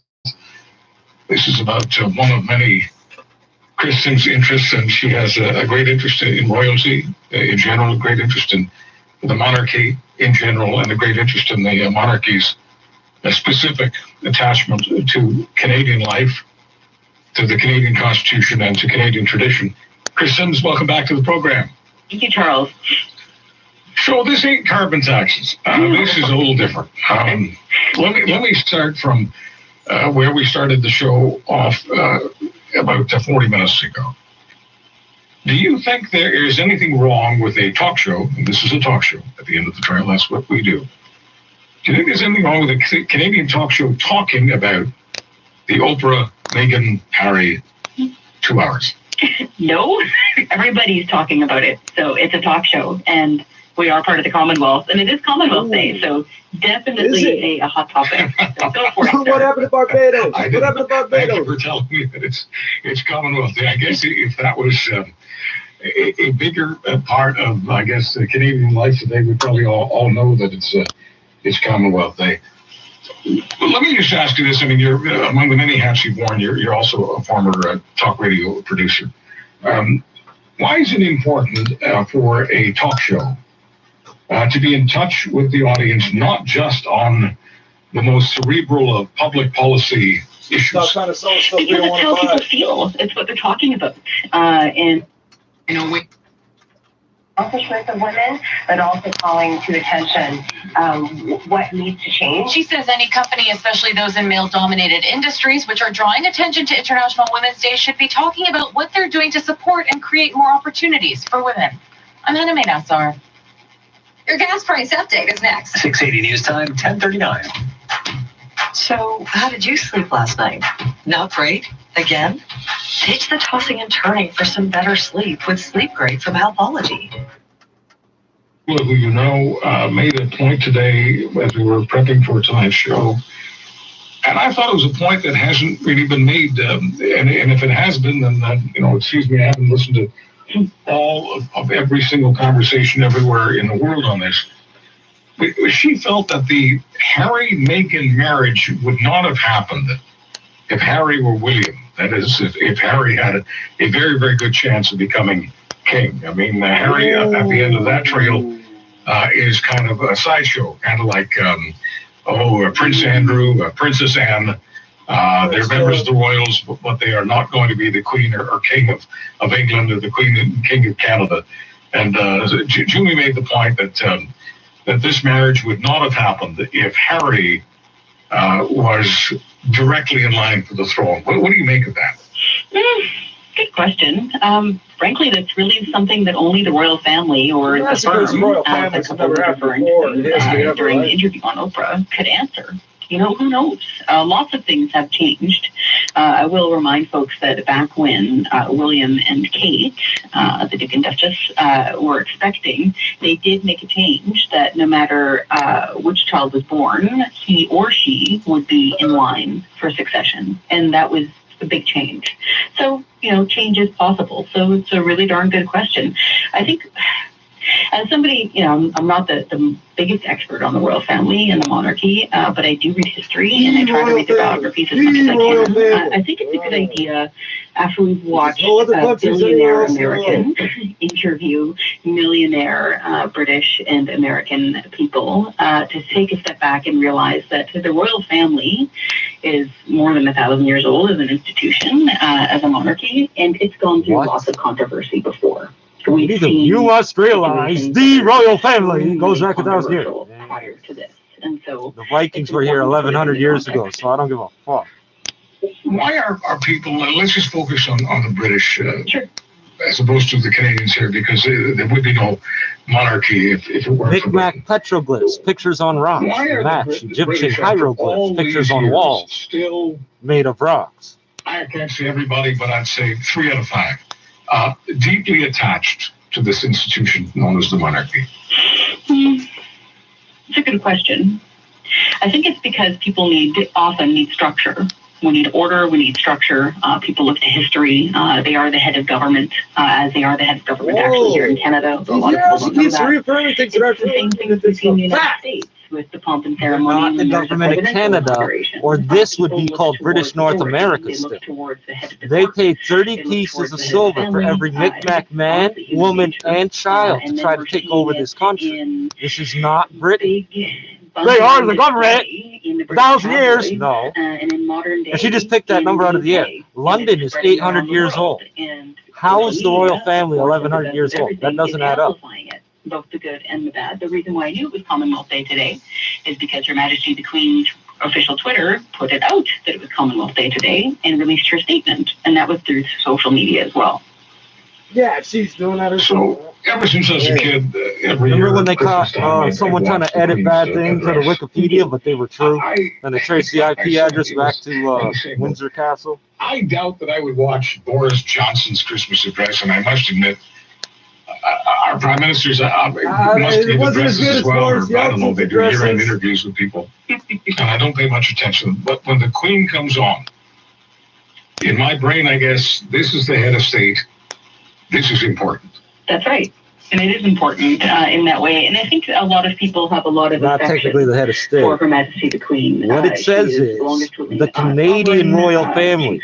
That's what it says. If we all agree that the Canadian royal family is not she's, I think, the House of Windsor, now, that ends it. Still working. Who's the Canadian royal family? I think a lot of people have affection for her. When that time comes, a lot bigger than you think. We do not. And I'm not the only banger. Maybe she'll change. We don't bang with family.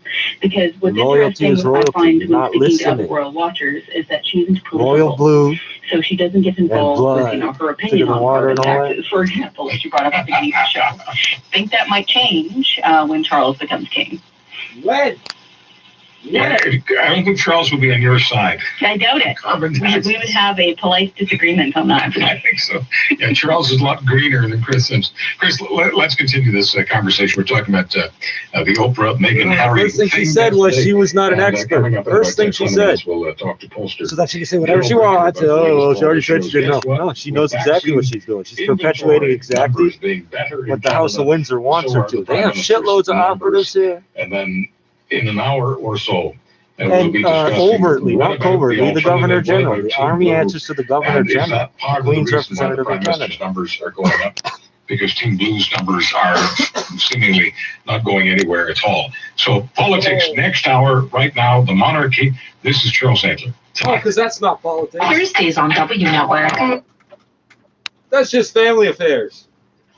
For the virus. COVID-19 variants, they're on the rise in Ontario. The province says a boost in COVID cases at 1,631 today due to a data catch-up, but they are concerned with a rise in those infections screening positive for the more contagious variants. And John Tory says we will have enough vaccine supply for Toronto to open 3 mass vaccination clinics up 2 weeks early on March 17th. 680 News Time, 10:45.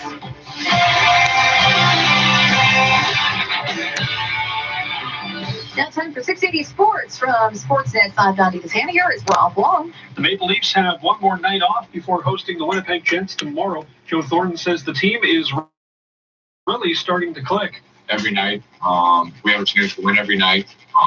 Special team's been great up to this point, so just a lot of positives, like you said, through halfway part of the year. Jack Campbell was a full participant in practice today as Wayne Simmons skated beforehand. He is no longer wearing a cast on his broken wrist as he now works on his conditioning. On the go right now in the NHL, the Edmonton Oilers are leading the Ottawa Senators.